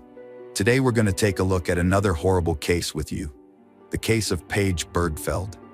Paige Bergfeld was born in Atlanta, Georgia on April 27, 1973, to Frank and Suzanne Bergfeld. She had one sibling, Craig Bergfeld. Paige grew up in Atlanta before relocating to Colorado.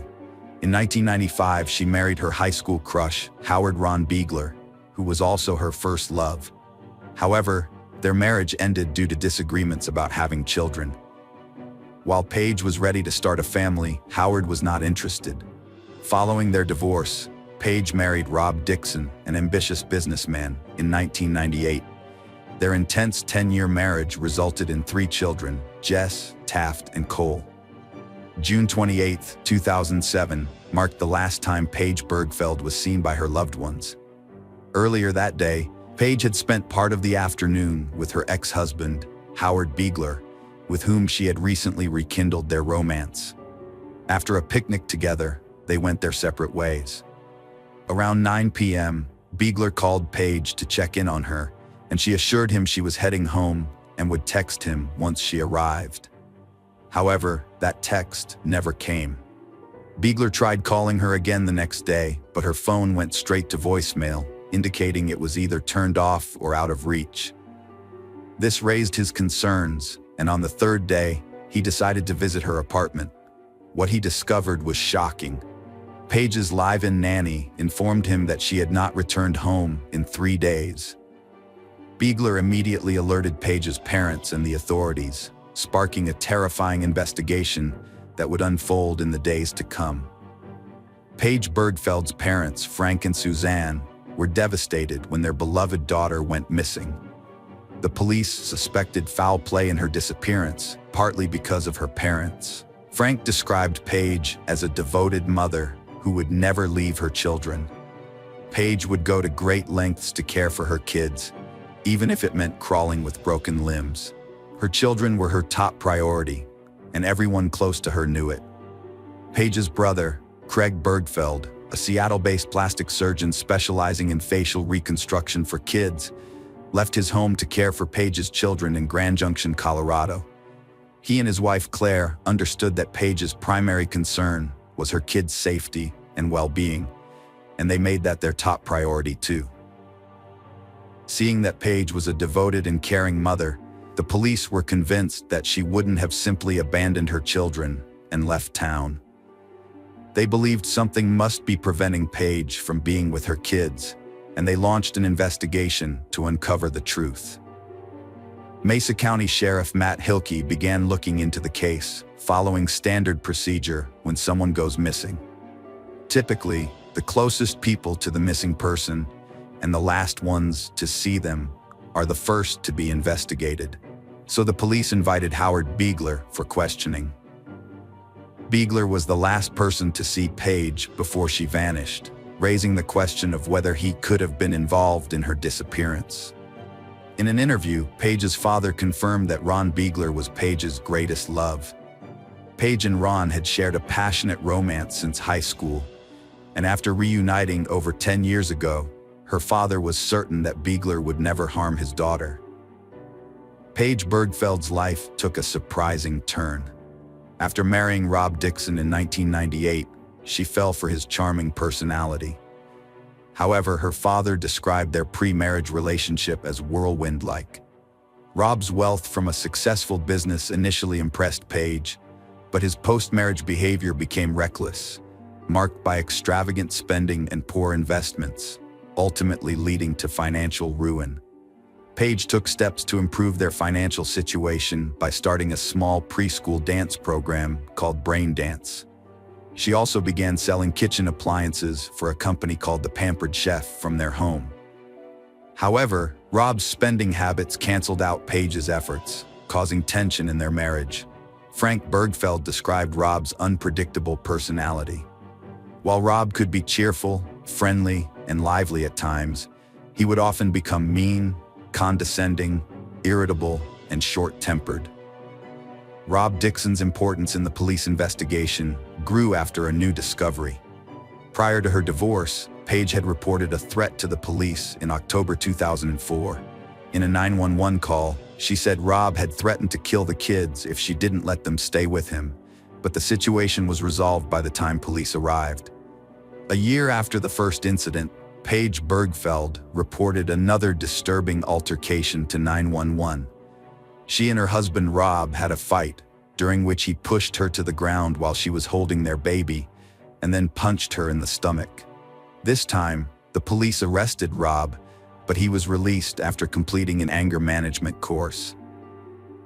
The Mesa County Sheriff's Office questioned Rob Dixon about Paige's disappearance. Rob claimed to have been in Philadelphia on the day she went missing, which was supported by the fact that he had moved there after their divorce.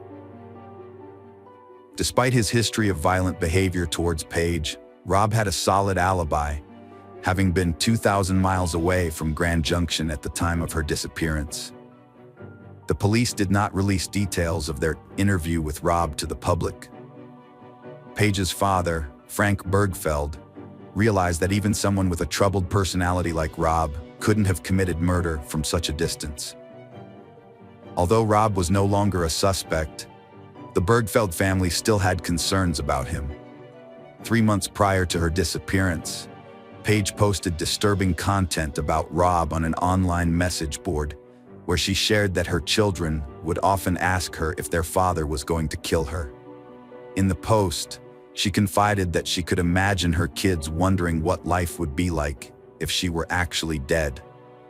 With both of Paige's ex-husbands possessing solid alibis, the police were forced to broaden their suspect search. However, after investigating those close to Paige Bergfeld, the police were still unable to find a suspect, leaving them to ponder who could be responsible for her disappearance. Ultimately, this led to a stunning revelation about Paige Bergfeld herself. Paige Bergfeld was a devoted mother with a bubbly personality, loved by her family and friends. But behind her happy family scenes, she led a secret, double life. In addition to her public roles as a dance teacher and kitchen appliances vendor in Grand Junction, Paige had a hidden online persona. After her disappearance, her family discovered something suspicious on her laptop, which they reported to the police. The subsequent investigation revealed that Paige had a second, lucrative source of income as an expensive escort. Paige used the alias Carrie online and advertised services that went beyond those of a traditional escort, including nude massages and topless encounters, as suggested by provocative internet ads. Paige's family, particularly her sister-in-law Carrie Bergfeld, were shocked to discover her secret life after her disappearance. Although her family was surprised to learn that Paige worked as an escort, they seemed to understand her reasons for doing so. Paige's love for her children drove her to take on a huge responsibility as the breadwinner and provider of her family after her divorce. Her father, Frank Bergfeld, believed that this led her to make a difficult choice. Raising 3 kids alone was a massive task, and Paige was determined to give them the best life possible. Paige's parents, Frank and Susanna Bergfeld, were surprised by the way she chose to achieve her goals. In an interview, Frank said he wished Paige had talked to him about her plans, as he would have been happy to advise her about the potential risks. Although they didn't agree with her profession, Frank and Susanna continued to love and be proud of their daughter without reserve. Craig Bergfeld, Paige's brother, shared their father's view that Paige's profession was driven by her desire to provide for her children. He was aware that her dance school and kitchen appliance sales weren't lucrative enough to cover her $6,000 monthly mortgage, let alone put clothes on the backs of 3 kids. Although he suspected she had another source of income, he never imagined she would be working as an escort. Paige's ex filed for bankruptcy after their divorce. Her brother Craig thought she'd default on the large mortgage soon. But Paige surprised him and his wife C by buying her first home with her 2 jobs teaching dance and selling kitchen equipment. C questioned Paige about her income, and Paige confessed to having worked as a stripper before her marriage. At the age of 21, Paige resided in Dearborn and was employed at the Mile High Saloon, where she earned a substantial income of approximately $400,000 monthly. According to Paige, she ceased working as a stripper upon getting married, though it appears she didn't entirely disconnect from the industry. C surmised that Paige's prior experience as a stripper likely influenced her decision to become an escort. Mesa County prosecutor D.A. Pete Hinger revealed that, despite 20 years of experience, he had never come across a case like Paige's. He found it astonishing that someone from her socioeconomic background and with her family dynamics would be involved in such a profession. Hinger acknowledged that Paige Bergfeld embodied the ideal of a responsible and devoted mother, making her double life a stunning revelation. This discovery triggered a more in-depth investigation. Paige's parents recognized that uncovering her secrets would be crucial in determining her fate. However, as much as they yearned for closure, they were uncertain if they truly wanted to know the truth. Fluky's search team made progress, but it unsettled the Bergfeld family. Craig wasn't ready to find out what had happened to his sister, clinging to hope she was still alive. Police suspected she wouldn't return, believing it tied to her secret job. The chief district attorney, Dan Rubenstein, took charge of Paige Bergfeld's case and identified a suspect, Lester Ralph Jones, a middle-aged client of Paige's escort services. Although Rubenstein was convinced that Jones was involved in Paige's disappearance, he lacked concrete evidence without her body. A major breakthrough occurred in 2012 when a hiker discovered a body. At first, the police department wasn't certain the body found was Paige's, but after conducting necessary tests, they confirmed it was her by matching her teeth and jaw.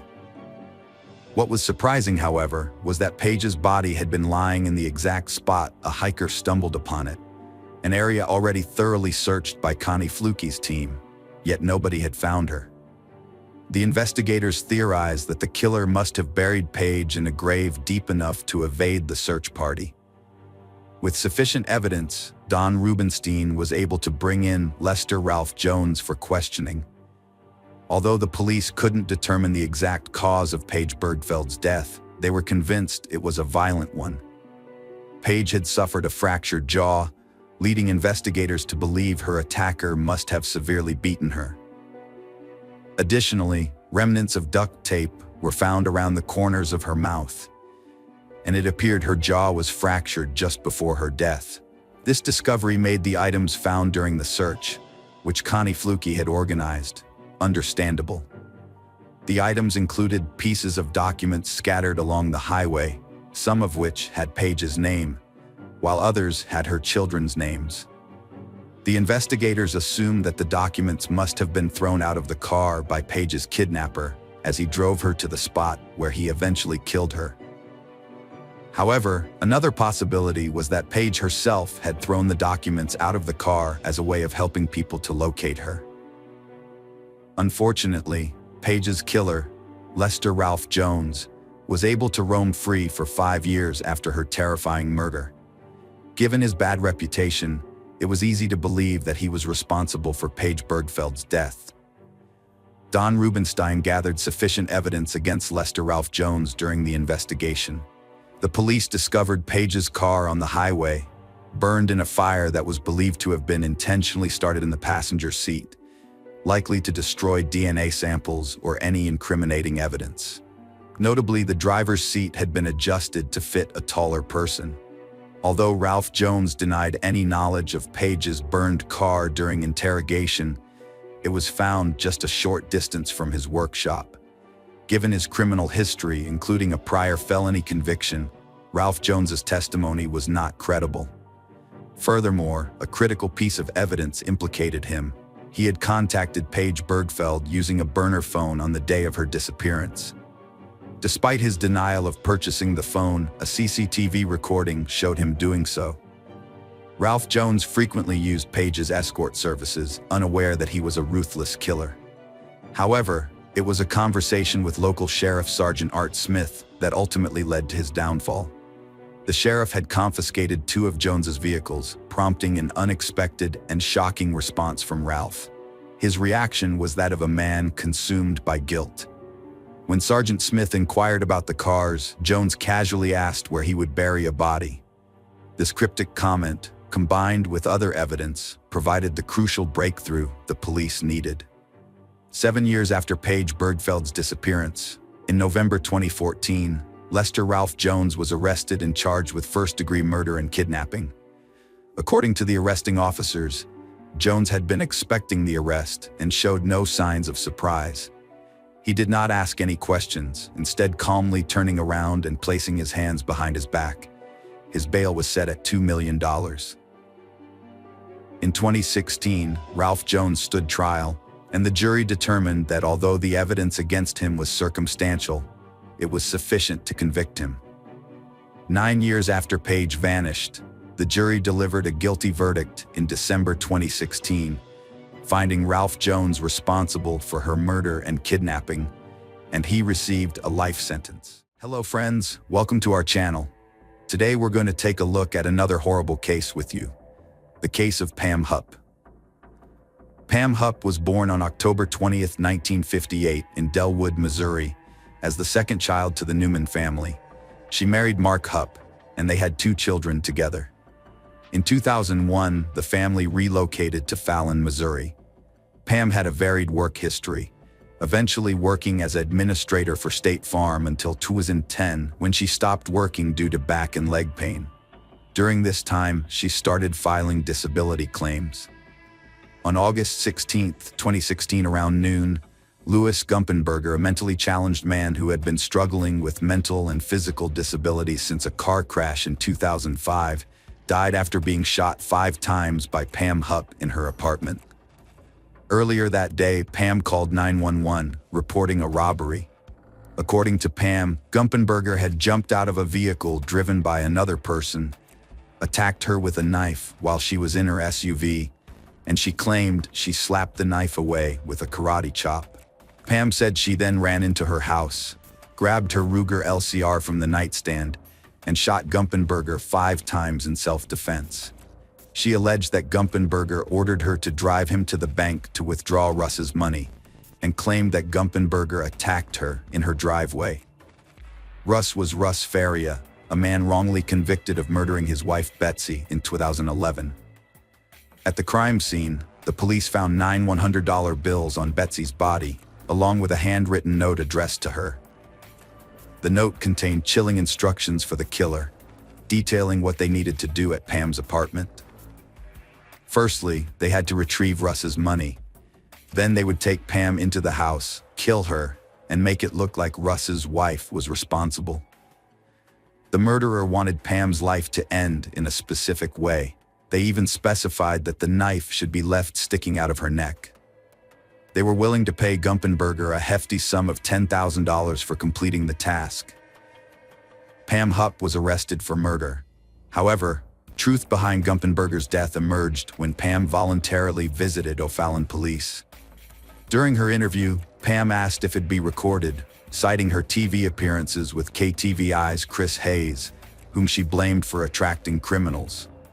According to the Fallon chief of police and the prosecuting attorney of St. Charles County, Pam had lured Gumpenberger into her home by posing as a television producer named Kathy.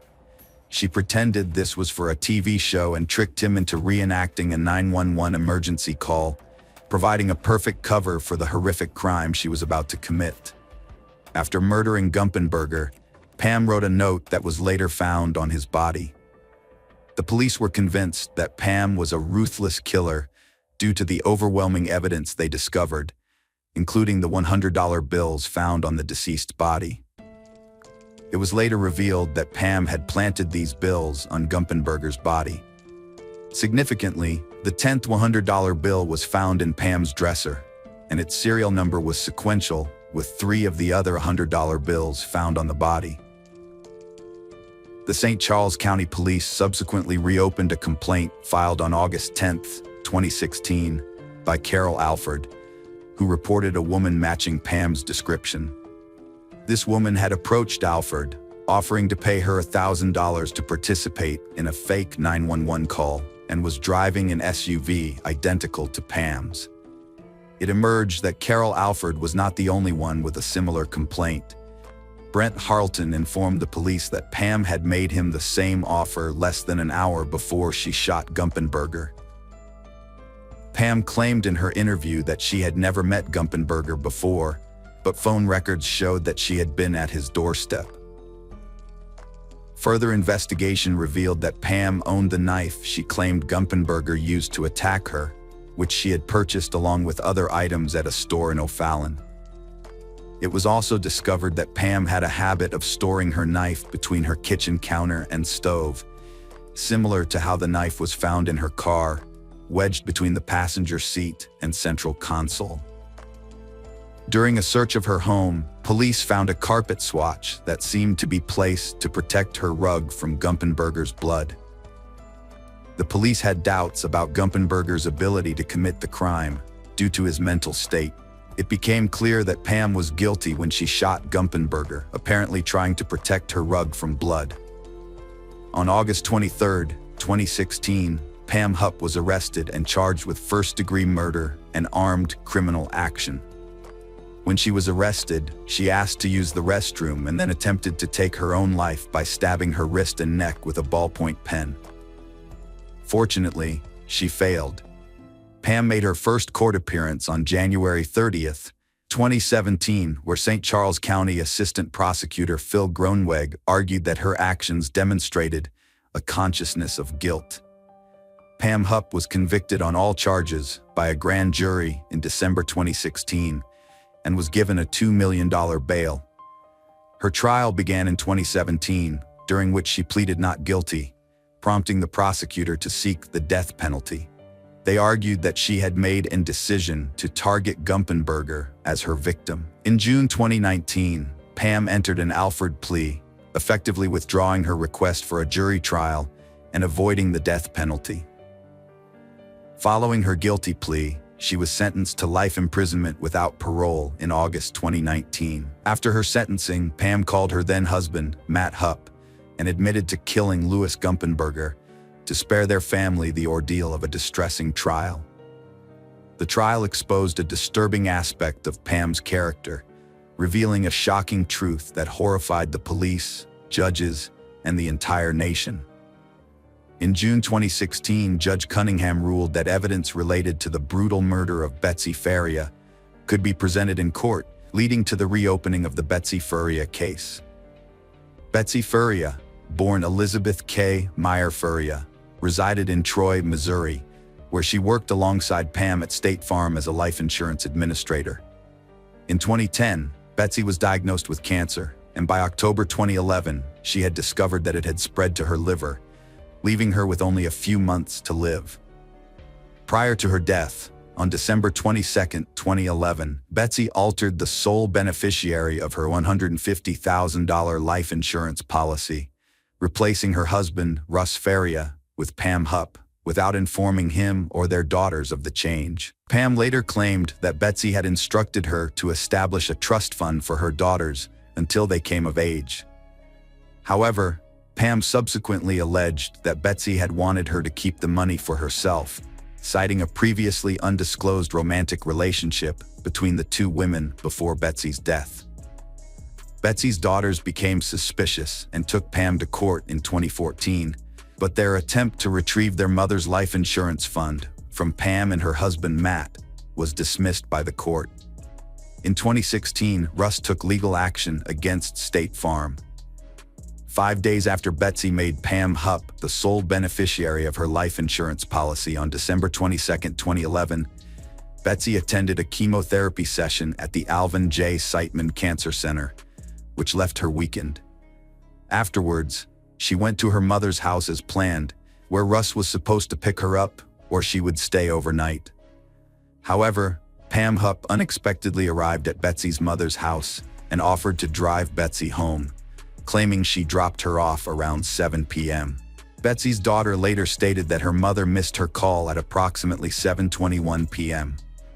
By 9:40 p.m., Russ made an emergency call to 911, frantically reporting that his wife Betsy had taken her own life.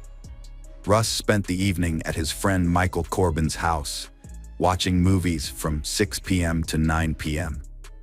Afterwards, he drove to Arby's Lake in St. Louis before heading back home. When Russ called for help, the first responders arrived about 10 minutes later. Upon examining the scene, they immediately ruled out the possibility of suicide. Betsy's body was found lying on her right side, with 55 stab wounds and a wrist cut to the bone.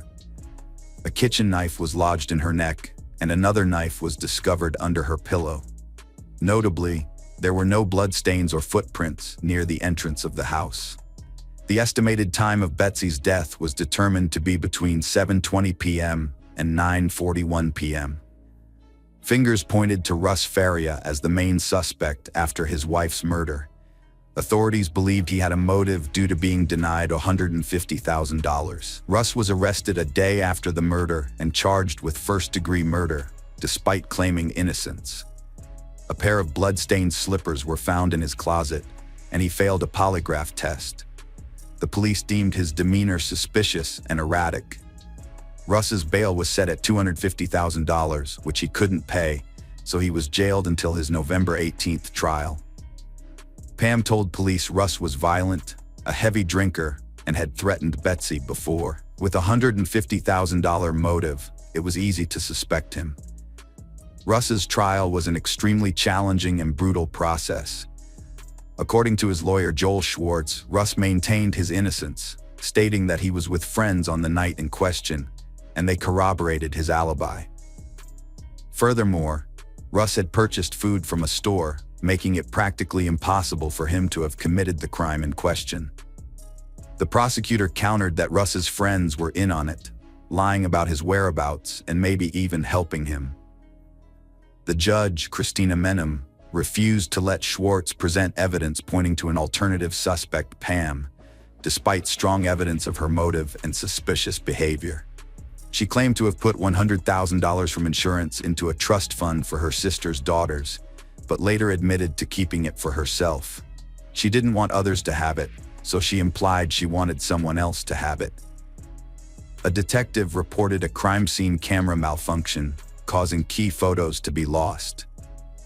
Despite the odds, Russ was convicted of murder and armed criminal action, sentenced to life plus 30 years. Before Russ's retrial, her lawyer obtained the photos showing no blood trail. He's still trying to find out who sent them to him. Betsy Pam's case took a welcome turn during re-examination. At trial, her sister Camp testified that Russ was devastated when his wife removed him from her insurance policy. Russ had pressed a pillow to Camp's face. Russ's friends were accused of being accessories to murder, but no charges were filed. After 4 years in prison, Russ's attorney appealed the conviction in 2015. However, a judge rejected a review of the case in 2013.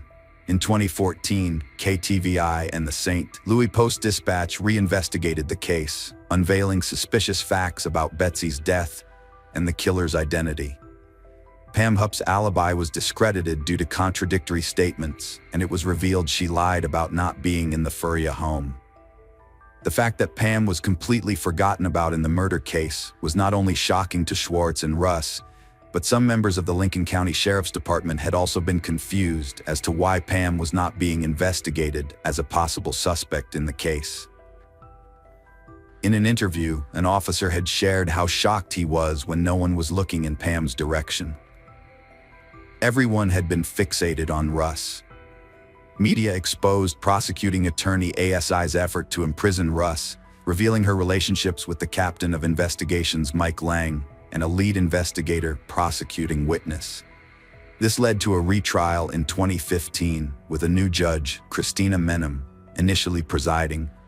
After Menem's recusal, Judge Stephen R. granted a new bench trial and released Russ on bond. Schwartz presented evidence against Pam, revealing she told police she saw Russ with another man. CSI agent Amy Buhner believed Russ's blood-stained slippers were planted evidence. Russ was acquitted in 2015 and later sued ASI and deputies for ignoring exonerating evidence and fabricating their own. Russ was surprised by the speedy exoneration.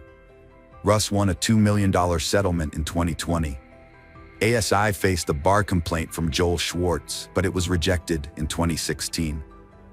In 2017, ASI cooperated with the U.S. Attorney's review of Betsy Faria's case and asked for an independent probe into her conduct, but was cleared of any wrongdoing. Judge Christina Menem was suspended in 2017 for misconduct. She and ASI were later voted out for mishandling the Betsy Faria murder case. In 2019, Lincoln County appointed Mike Wood as the new attorney, who reopened the case, inspired by Russ Ferris's wrong conviction. After Pam Hupp's Alford plea, Wood requested a review by the major case squad. The case also motivated Rick Harold to run for Lincoln County Sheriff in 2020. Pam Hupp was questioned as a suspect in Betsy Faria's murder in July 2021. She was charged with first-degree murder and armed criminal action. The prosecutor sought the death penalty due to the brutal nature of the crime, which included 55 stab wounds and a severely cut wrist. Evidence against Pam included a $150,000 life insurance policy, which she claimed for herself despite promising to put it in a trust fund for Betsy's daughter. Pam Hupp claimed she and Betsy were lovers in 2021 and that Betsy wanted more than friendship. She betrayed Betsy, saying Betsy had a crush on her. Prosecutor Mike Wood thought Pam murdered Betsy, stabbing her 55 times with a kitchen knife while she slept. Pam then used her socks to spread footprints, trying to appear as domestic violence. Pam Hupp's case file linked her to Betsy Faria's murder. Despite claiming to be home by 7:20 p.m., Pam's call records showed she was still at Betsy's. Betsy's body position suggested she was killed by someone she trusted. Pam pleaded not guilty in 2022, but her trial was delayed due to her attorney's death. It's now set to begin in 2025 and last about a month. Prosecutor Mike Wood thought the case against Pam Hupp was mishandled from the start, with bias against Russ Faria in his second trial. A 2015 destruction order could have erased key evidence, luckily overlooked, ensuring Faria's release. Hello friends, Welcome to our channel. Today we're going to take a look at another horrible case with you. The case of Lassie Peterson. Lassie Rocha was born on May 4, 1975, to Sharon and Dennis Rocha. When Lassie and her older brother Brent were still young, their parents got divorced. After the divorce, Lassie's mother married Ron, a dairy farmer, who became a significant father figure in her life. Ron helped raise Lassie and played an important role in her upbringing. With her cheerful and outgoing personality, Lassie was known for her bright smile and bubbly nature. She loved talking to people and was always eager to engage in conversations, which made her a natural attention seeker. She thrived in social situations and was very popular. Growing up on a dairy farm with her stepfather, Lassie developed a strong connection with nature. She spent a lot of time exploring and enjoying the outdoors. One of her favorite activities was gardening with her mother, which brought them both a lot of joy and fulfillment. As a teenager, Lassie attended Thomas Downey High School and was a cheerleader. Her outgoing and bubbly personality made her a perfect fit for this role. She became very popular at school and made a lasting impression as the ideal cheerleader. After graduating from high school, Lassie went on to attend California Polytechnic University, where she studied ornamental horticulture. Her passion for plants and wildlife inspired her to specialize in this field. While at Cal Poly, Lassie regularly visited her friend who worked at a restaurant in Morro Bay. That's where she met Scott Peterson, a co-worker of her friend. Lassie was instantly attracted to Scott and soon found herself smitten. She decided to take the initiative and gave him her phone number. Scott quickly got in touch with Lassie, and they instantly clicked during their first conversation. After some anticipation, Scott asked Lassie out on their first date, a deep-sea fishing trip. Unfortunately, Lassie got seasick during the outing. Despite the unfortunate start, Lassie and Scott continued seeing each other, and their relationship became more serious over time. They eventually decided to live together. Before meeting Lassie, Scott had ambitions of becoming a professional golfer, but as their relationship progressed, his priorities changed, and he opted to focus on a business career instead. In 1997, Lassie graduated from California Polytechnic State University, followed by Scott's graduation the next year. This marked a significant turning point in their lives, filled with promise and potential. On August 9, 1997, the couple exchanged their wedding vows in Avila Valley, San Luis Obispo County, surrounded by a picturesque resort setting. They celebrated their love and commitment to each other.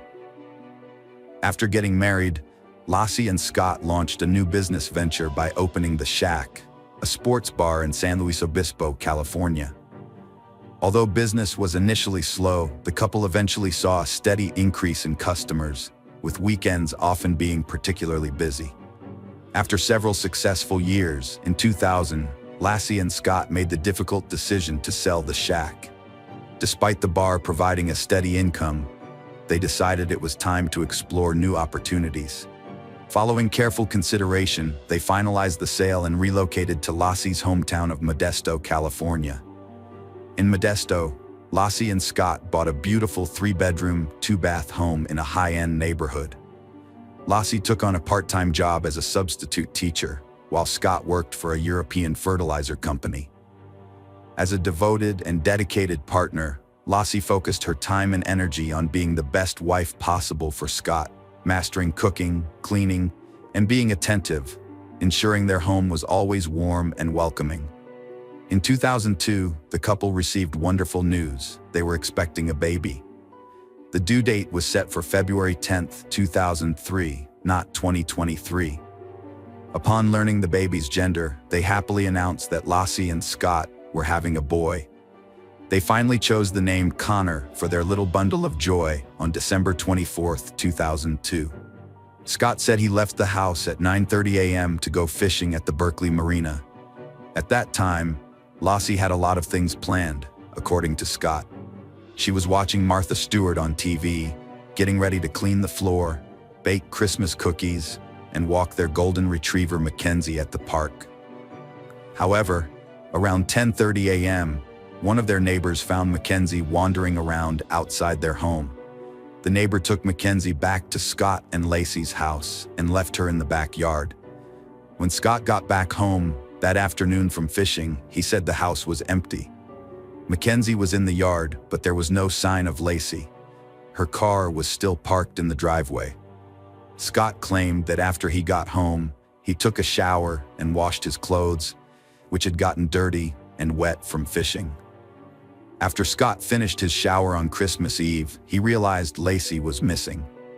As he grew more worried, he decided to call Lassie's mother and stepfather, Sharon and Ron.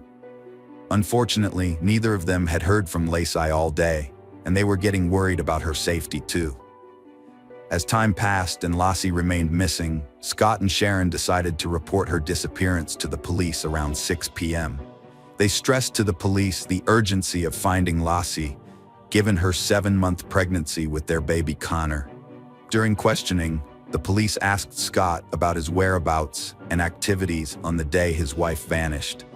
According to Scott, he went fishing at the Berkeley Marina, approximately 90 miles from their Modesto home. However, the police would later reveal that they suspected foul play in Lassie's disappearance from the start of their investigation. Initially, the police did not treat Lassie's case as suspicious, despite the family's concerns. As the search for Lassie continued, her family publicly defended Scott. To outsiders, Scott and Lassie appeared to be an ideal couple, making it difficult to imagine Scott capable of harming his pregnant wife.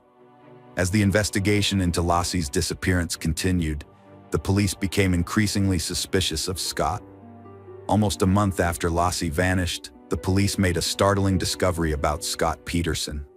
Their investigation revealed that he had had 2 extramarital affairs and a long-term relationship with a woman named Amber Fry while still married to Lassie. Amber Fry got in touch with the police on December 30, 2002, after finding out that Scott was a suspect in his wife's disappearance. She informed the police that she had been having an affair with Scott, who initially presented himself as a single man when they first met on November 20, 2002. However, 2 weeks prior to Lassie's disappearance, Scott confessed to Amber that he was a widower and that this Christmas would be his first one without his wife, which was a different story from what he initially told her. The police were shocked by this information and began to suspect that Scott may have already decided to murder his pregnant wife. To gather evidence against Scott, the police asked Amber to make a recorded phone call to him, hoping to capture a confession on tape. The police informed Lassie's family about Scott's infidelity.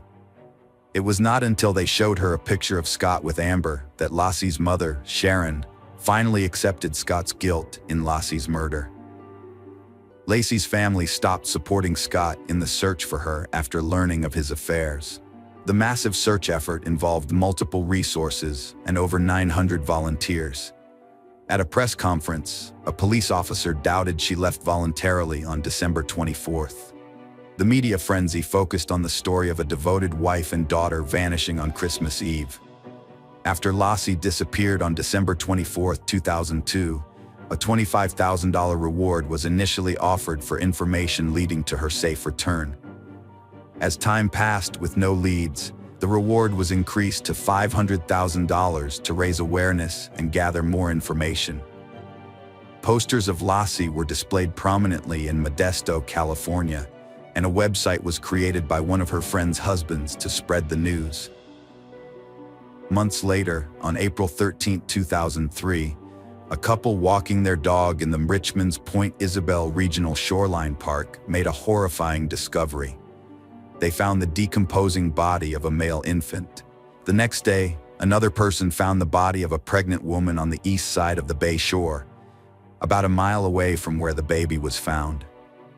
On April 18, 2003, DNA tests confirmed that the bodies were indeed Lassie and her unborn son, Connor. Lassie and Connor were laid to rest at Wood Cemetery. The Associated Press later discovered that the autopsy revealed disturbing details about Lassie's body. She had suffered 2 cracked ribs, her upper torso had been emptied of internal organs, and her head and limbs were missing. The medical examiner concluded that the baby had died while still in Lassie's womb and was expelled after her death. Furthermore, the autopsy found 1.5 loops of nylon tape around the baby's neck and a significant cut on its body. To investigate Lassie's disappearance, agents from the FBI and the Modesto Police Department searched the residence of Scott and Lacey. They discovered several intriguing clues, including a piece of hair found in Scott's pliers on his fishing boat. A DNA sample from the hair matched Lacey. In addition to searching their home, the FBI thoroughly examined Scott's truck and warehouse, looking for any potential evidence linking him to Lassie's disappearance. They also searched Scott's boat, where they found a homemade anchor. Scott claimed he made the anchor using a 90-pound bag of concrete to repair his driveway. However, the state believed that Scott had made 5 anchors, using 4 of them to weigh down Lassie's body in the San Francisco Bay. Lassie and her baby son Connor's bodies were found in San Francisco Bay. After this, Scott was arrested near a golf course. Notably, Scott's hair was bleached blonde, and his car was packed with $115,000, survival gear, camping equipment, 4 cell phones, and 2 driver's licenses. This evidence suggested he was preparing to flee, but his father claimed the license was borrowed to get a golf course discount, and the packed car was due to media scrutiny. Scott's trial started a year after his arrest in June 2004. In their opening arguments, the prosecution presented its case to the jury, claiming that they had evidence Scott murdered Lassie because of his affair with Amber Frey. The prosecution highlighted Scott's suspicious behavior in the days leading up to and following Lassie's disappearance, pointing out inconsistencies in his initial police statement. At first, Scott told police he was fishing, but later told others he was golfing. The prosecution also emphasized Scott's request to police about whether they had used cadaver dogs to search a park where Lassie walked their dog, suggesting he was aware of a potential crime scene and trying to cover his tracks. In response, Scott's defense attorneys presented a strong counter-argument. They argued that just because Scott had a history of infidelity, it didn't necessarily make him guilty of Lassie's murder. They claimed it was unlikely Scott would risk everything for someone he had only gone on 4 dates with. The defense also proposed that Lassie's hair could have been found in Scott's boat due to a previous visit to the marina with him. During Scott's trial, 2 relatives of Lassie's provided testimony and reported that Scott displayed no emotional response during the period when his pregnant wife was missing. A real estate agent also testified, stating that Scott approached her in January, 1 month after Lassie's disappearance, attempting to sell the couple's home. Furthermore, a car salesman testified that Scott traded in Lassie's vehicle after she vanished. The state regarded all of this as evidence of Scott's guilt. Amber Frey took the witness stand and discussed her affair with Scott. The jury listened to secretly recorded phone calls between Amber and Scott, including one made after Lassie's disappearance in which Scott falsely claimed to be in Paris, when in actuality he was attending a vigil for his missing wife. A hydrologist testified that Lassie's body could have been dumped where Scott claimed to be fishing. The defense argued there was no credible evidence linking Scott to the crime, suggesting someone kidnapped Lassie, held her until she gave birth, then dumped both bodies in the bay. During Scott's trial, a juror was dismissed and replaced with an alternate due to misconduct. This juror had conducted unauthorized research on the case, violating legal procedures. Furthermore, the foreman also requested to be removed from the case, citing concerns about maintaining a fair and just trial. On November 12, 2004, a California jury found Scott guilty of 2 counts of murder. Specifically, he was convicted of first-degree murder for the killing of his wife Lassie and second-degree murder for the killing of their unborn son Connor. Notably, Lassie's murder was classified as first-degree murder with special circumstances due to the involvement of the fetus, making Scott eligible for the death penalty. After Scott's conviction for the murders, the trial entered its penalty phase, which focused on determining the appropriate punishment. The jury had to consider various factors, including Scott's criminal history, any circumstances that might increase his punishment, aggravating circumstances, and any circumstances that might reduce it, mitigating circumstances. The jury unanimously agreed that Scott should receive the death penalty. Following the jury's verdict, the judge reviewed the evidence and confirmed their decision. He noted that Lassie's murder was particularly cruel, uncaring, heartless, and callous, which justified the death penalty. As is automatic in such cases, Scott's sentence was appealed, and his case was subsequently heard by the California Supreme Court in June 2020. During the appeal, Scott's defense team raised several arguments. They claimed that some potential jurors were improperly dismissed, that the trial judge should not have allowed 2 jurors to visit Scott's boat, and that the trial should have been moved to a different county due to concerns that many potential jurors had already made up their minds about Scott's guilt before the trial began. However, the state countered that there was no evidence to suggest any jurors were unfairly dismissed, and that none of the 12 jurors who decided Scott's fate had shown any bias. In August 2020, the U.S. Supreme Court upheld Scott's conviction but overturned his death sentence. In 2021, the judge resentenced Scott to life imprisonment without parole. Consequently, Scott was moved from San Quentin State Prison, where he had been on death row, to Mule Creek State Prison in Ione, California, as per the judge's order. President George W. Bush signed the Unborn Victims of Violence Act in 2004, with Lassie's family present. The law, also known as Lassie and Connor's Law, protects unborn children from violence, recognizing them as separate legal entities from their mothers, and making it a crime to harm or kill them. Hello friends, welcome to our channel. Today we're going to take a look at another horrible case with you, the case of Behnaz Mahmoud. Behnaz Mahmoud was born on December 16, 1985 in Iraq. She comes from an Iraqi Kurdish family with strong religious traditions. Her parents, Mahmoud Babakar Mahmoud and his wife, had 6 children, 1 son, Bahman, and 5 daughters, Baza, Beel, Han, Jaban, and Behnaz. They lived in a rural tribal area in Iraqi Kurdistan, adhering to traditional values, especially regarding women's roles. In 1995, when Behnaz was 10 years old, her family moved to the UK. However, this change in location did not alter their deeply held religious and traditional views. Despite being in a more liberal European country, the family continued to reject modern opinion and lived within their tight-knit religious community. At 17, Behnaz was forced into a marriage with a man 10 years her senior, who had recently arrived from Iraq. He did not speak English and lacked basic literacy skills. Behnaz having met her future husband only 3 times before the wedding. Behnaz, described as a girl with brown eyes, long dark hair, and a kind smile, followed tradition and moved into her new husband's home, despite him being a stranger to her. From the start, Behnaz suffered physical and emotional abuse at the hands of her husband. Despite having lived in the UK and being aware of her rights, she was trapped in a cycle of violence. She tried to leave her husband multiple times, but her family forced her to return, as it was considered a disgrace for the entire Mahmoud family. With no support from her relatives, Behnaz turned to the police twice, but they failed to take action, leaving her vulnerable to further abuse. In July 2005, after 2 years of marriage, Behnaz finally escaped her husband's house and returned to her parents' home. After leaving her husband, Behnaz felt a sense of freedom.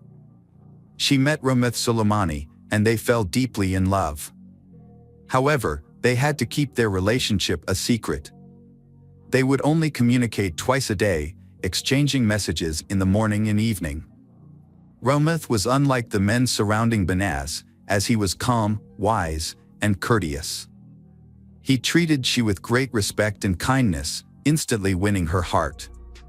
Before long, they began envisioning a future together, discussing wedding plans and a happy family life. They even chose names for their potential children. These joyful dreams brought Banaz happiness and gave her the strength to cope with the hatred and aggression from her family. In early October 2005, Banaz was walking down the street when she noticed a car following her. She recognized the people inside as Kurdish migrants sent by her father. Knowing her family's history, Banaz became terrified for her safety. On October 10, 2005, Banaz visited the police station again.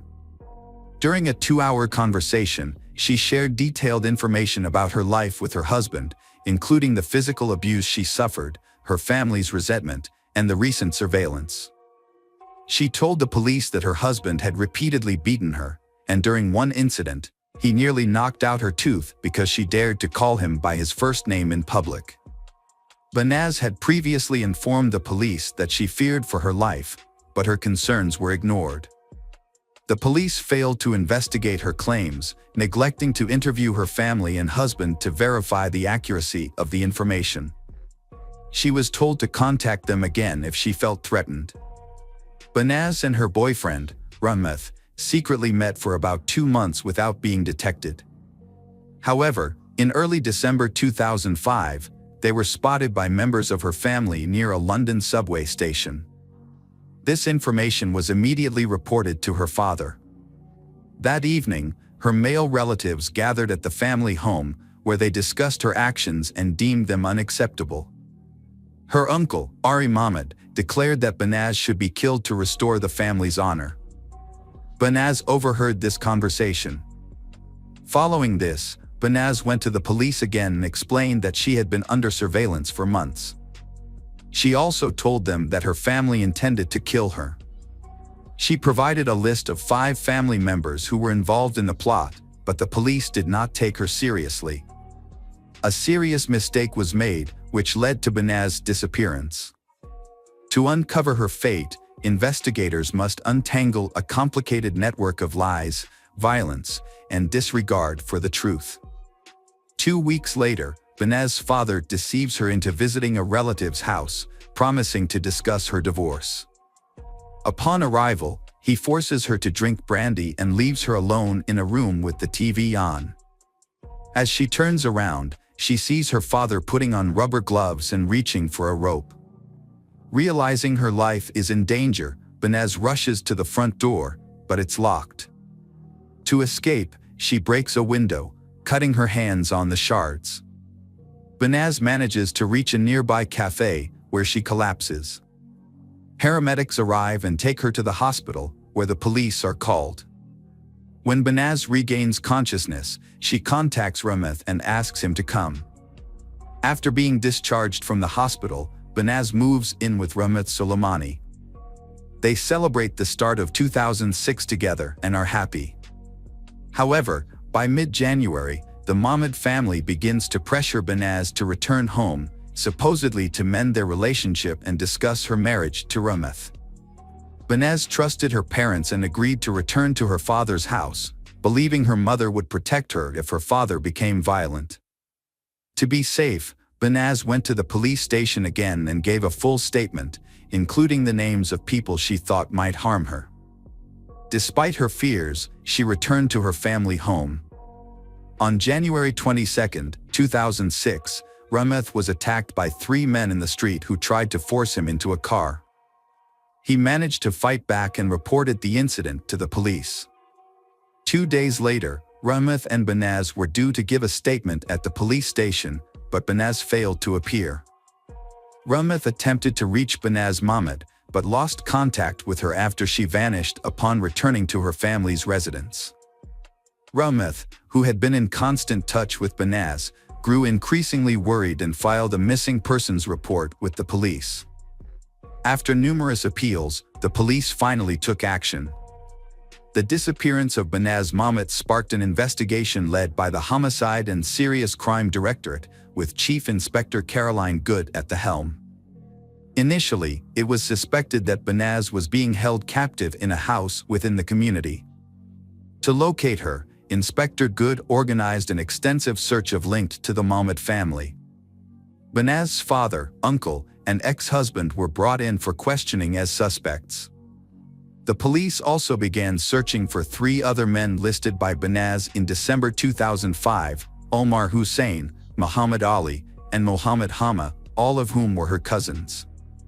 However, when the police searched the neighborhood and tried to question her family members, and the family refused to cooperate with the investigation into her disappearance. Police found no photos of Banaz at her family's home, and her family's complete lack of concern shocked officers. Caroline Good then focused on 30 individuals, all of whom were arrested and questioned. During the investigation, over 20 vehicles and 300 cell phones were seized from those involved. Every person questioned attempted to hinder the investigation, providing conflicting accounts of Banaz's whereabouts. Some claimed to have seen her after she went missing, while others, including her mother, refused to cooperate with the police. Some even suggested she was in hiding. Realizing that no one would cooperate voluntarily, Caroline Good obtained permission to bug the cells of those arrested. At that point, Banaz's father, her uncle, and Mohammed Hama remained in police custody. 2 other men under investigation had managed to escape to Iraq. The detectives were horrified when they received the initial wiretap results. Not only did the 3 arrested men show no remorse, but they also took pleasure in recounting the details of Banaz's death. Their conversations revealed that on January 23, the Mahmoud family intentionally left their home, allowing Omar Hussein and Hama to enter. Once inside, they attacked Banaz, subjecting her to a 2-hour ordeal of beatings and violence. As the torture came to an end, Hama wrapped a cord around Banaz's neck and strangled her. When recalling the final moments of Banaz's life, Hama couldn't contain his laughter. However, it was Mohammed Hama's admission of being present when Rameth was threatened that became the turning point in the case. While Hama was being held in a cell awaiting trial, his phone conversations were secretly recorded. Caroline Good listened to these recordings with growing horror as the suspect proudly described the gruesome details of the murder. In the recordings, Hama provided a detailed account of what they did to Banaz. Despite being terrified and vomiting, Banaz remained silent. Hama then wrapped the rope around her neck 3 times, pulling it so tight that it dug into her skin. As he continued to speak with excitement, he placed his feet on her back and pulled and tugged on the rope. Banaz clung to life until her last breath. It took the perpetrators over 30 minutes to kill Banaz.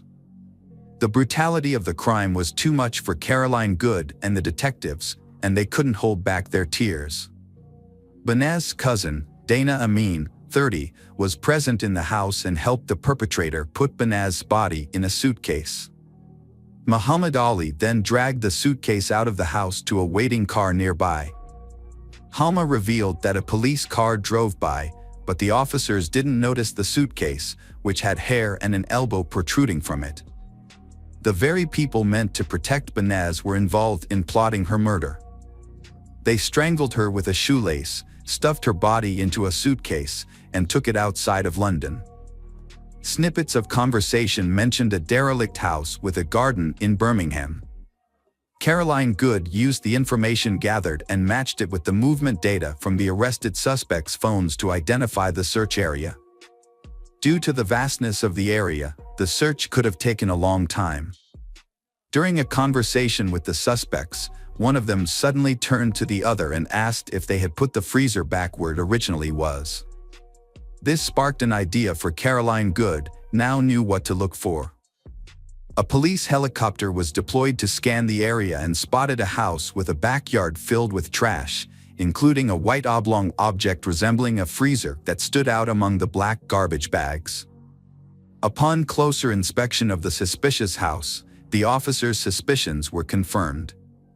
The police officers began digging, but as the hole reached shoulder depth, they were on the verge of giving up, all except Caroline Good. She recalled the words of Mohammed Hama, who had boasted to relatives that he had buried the victim so deep that she would only be found with the help of an informant. Caroline Good convinced the team to extend the search for another day.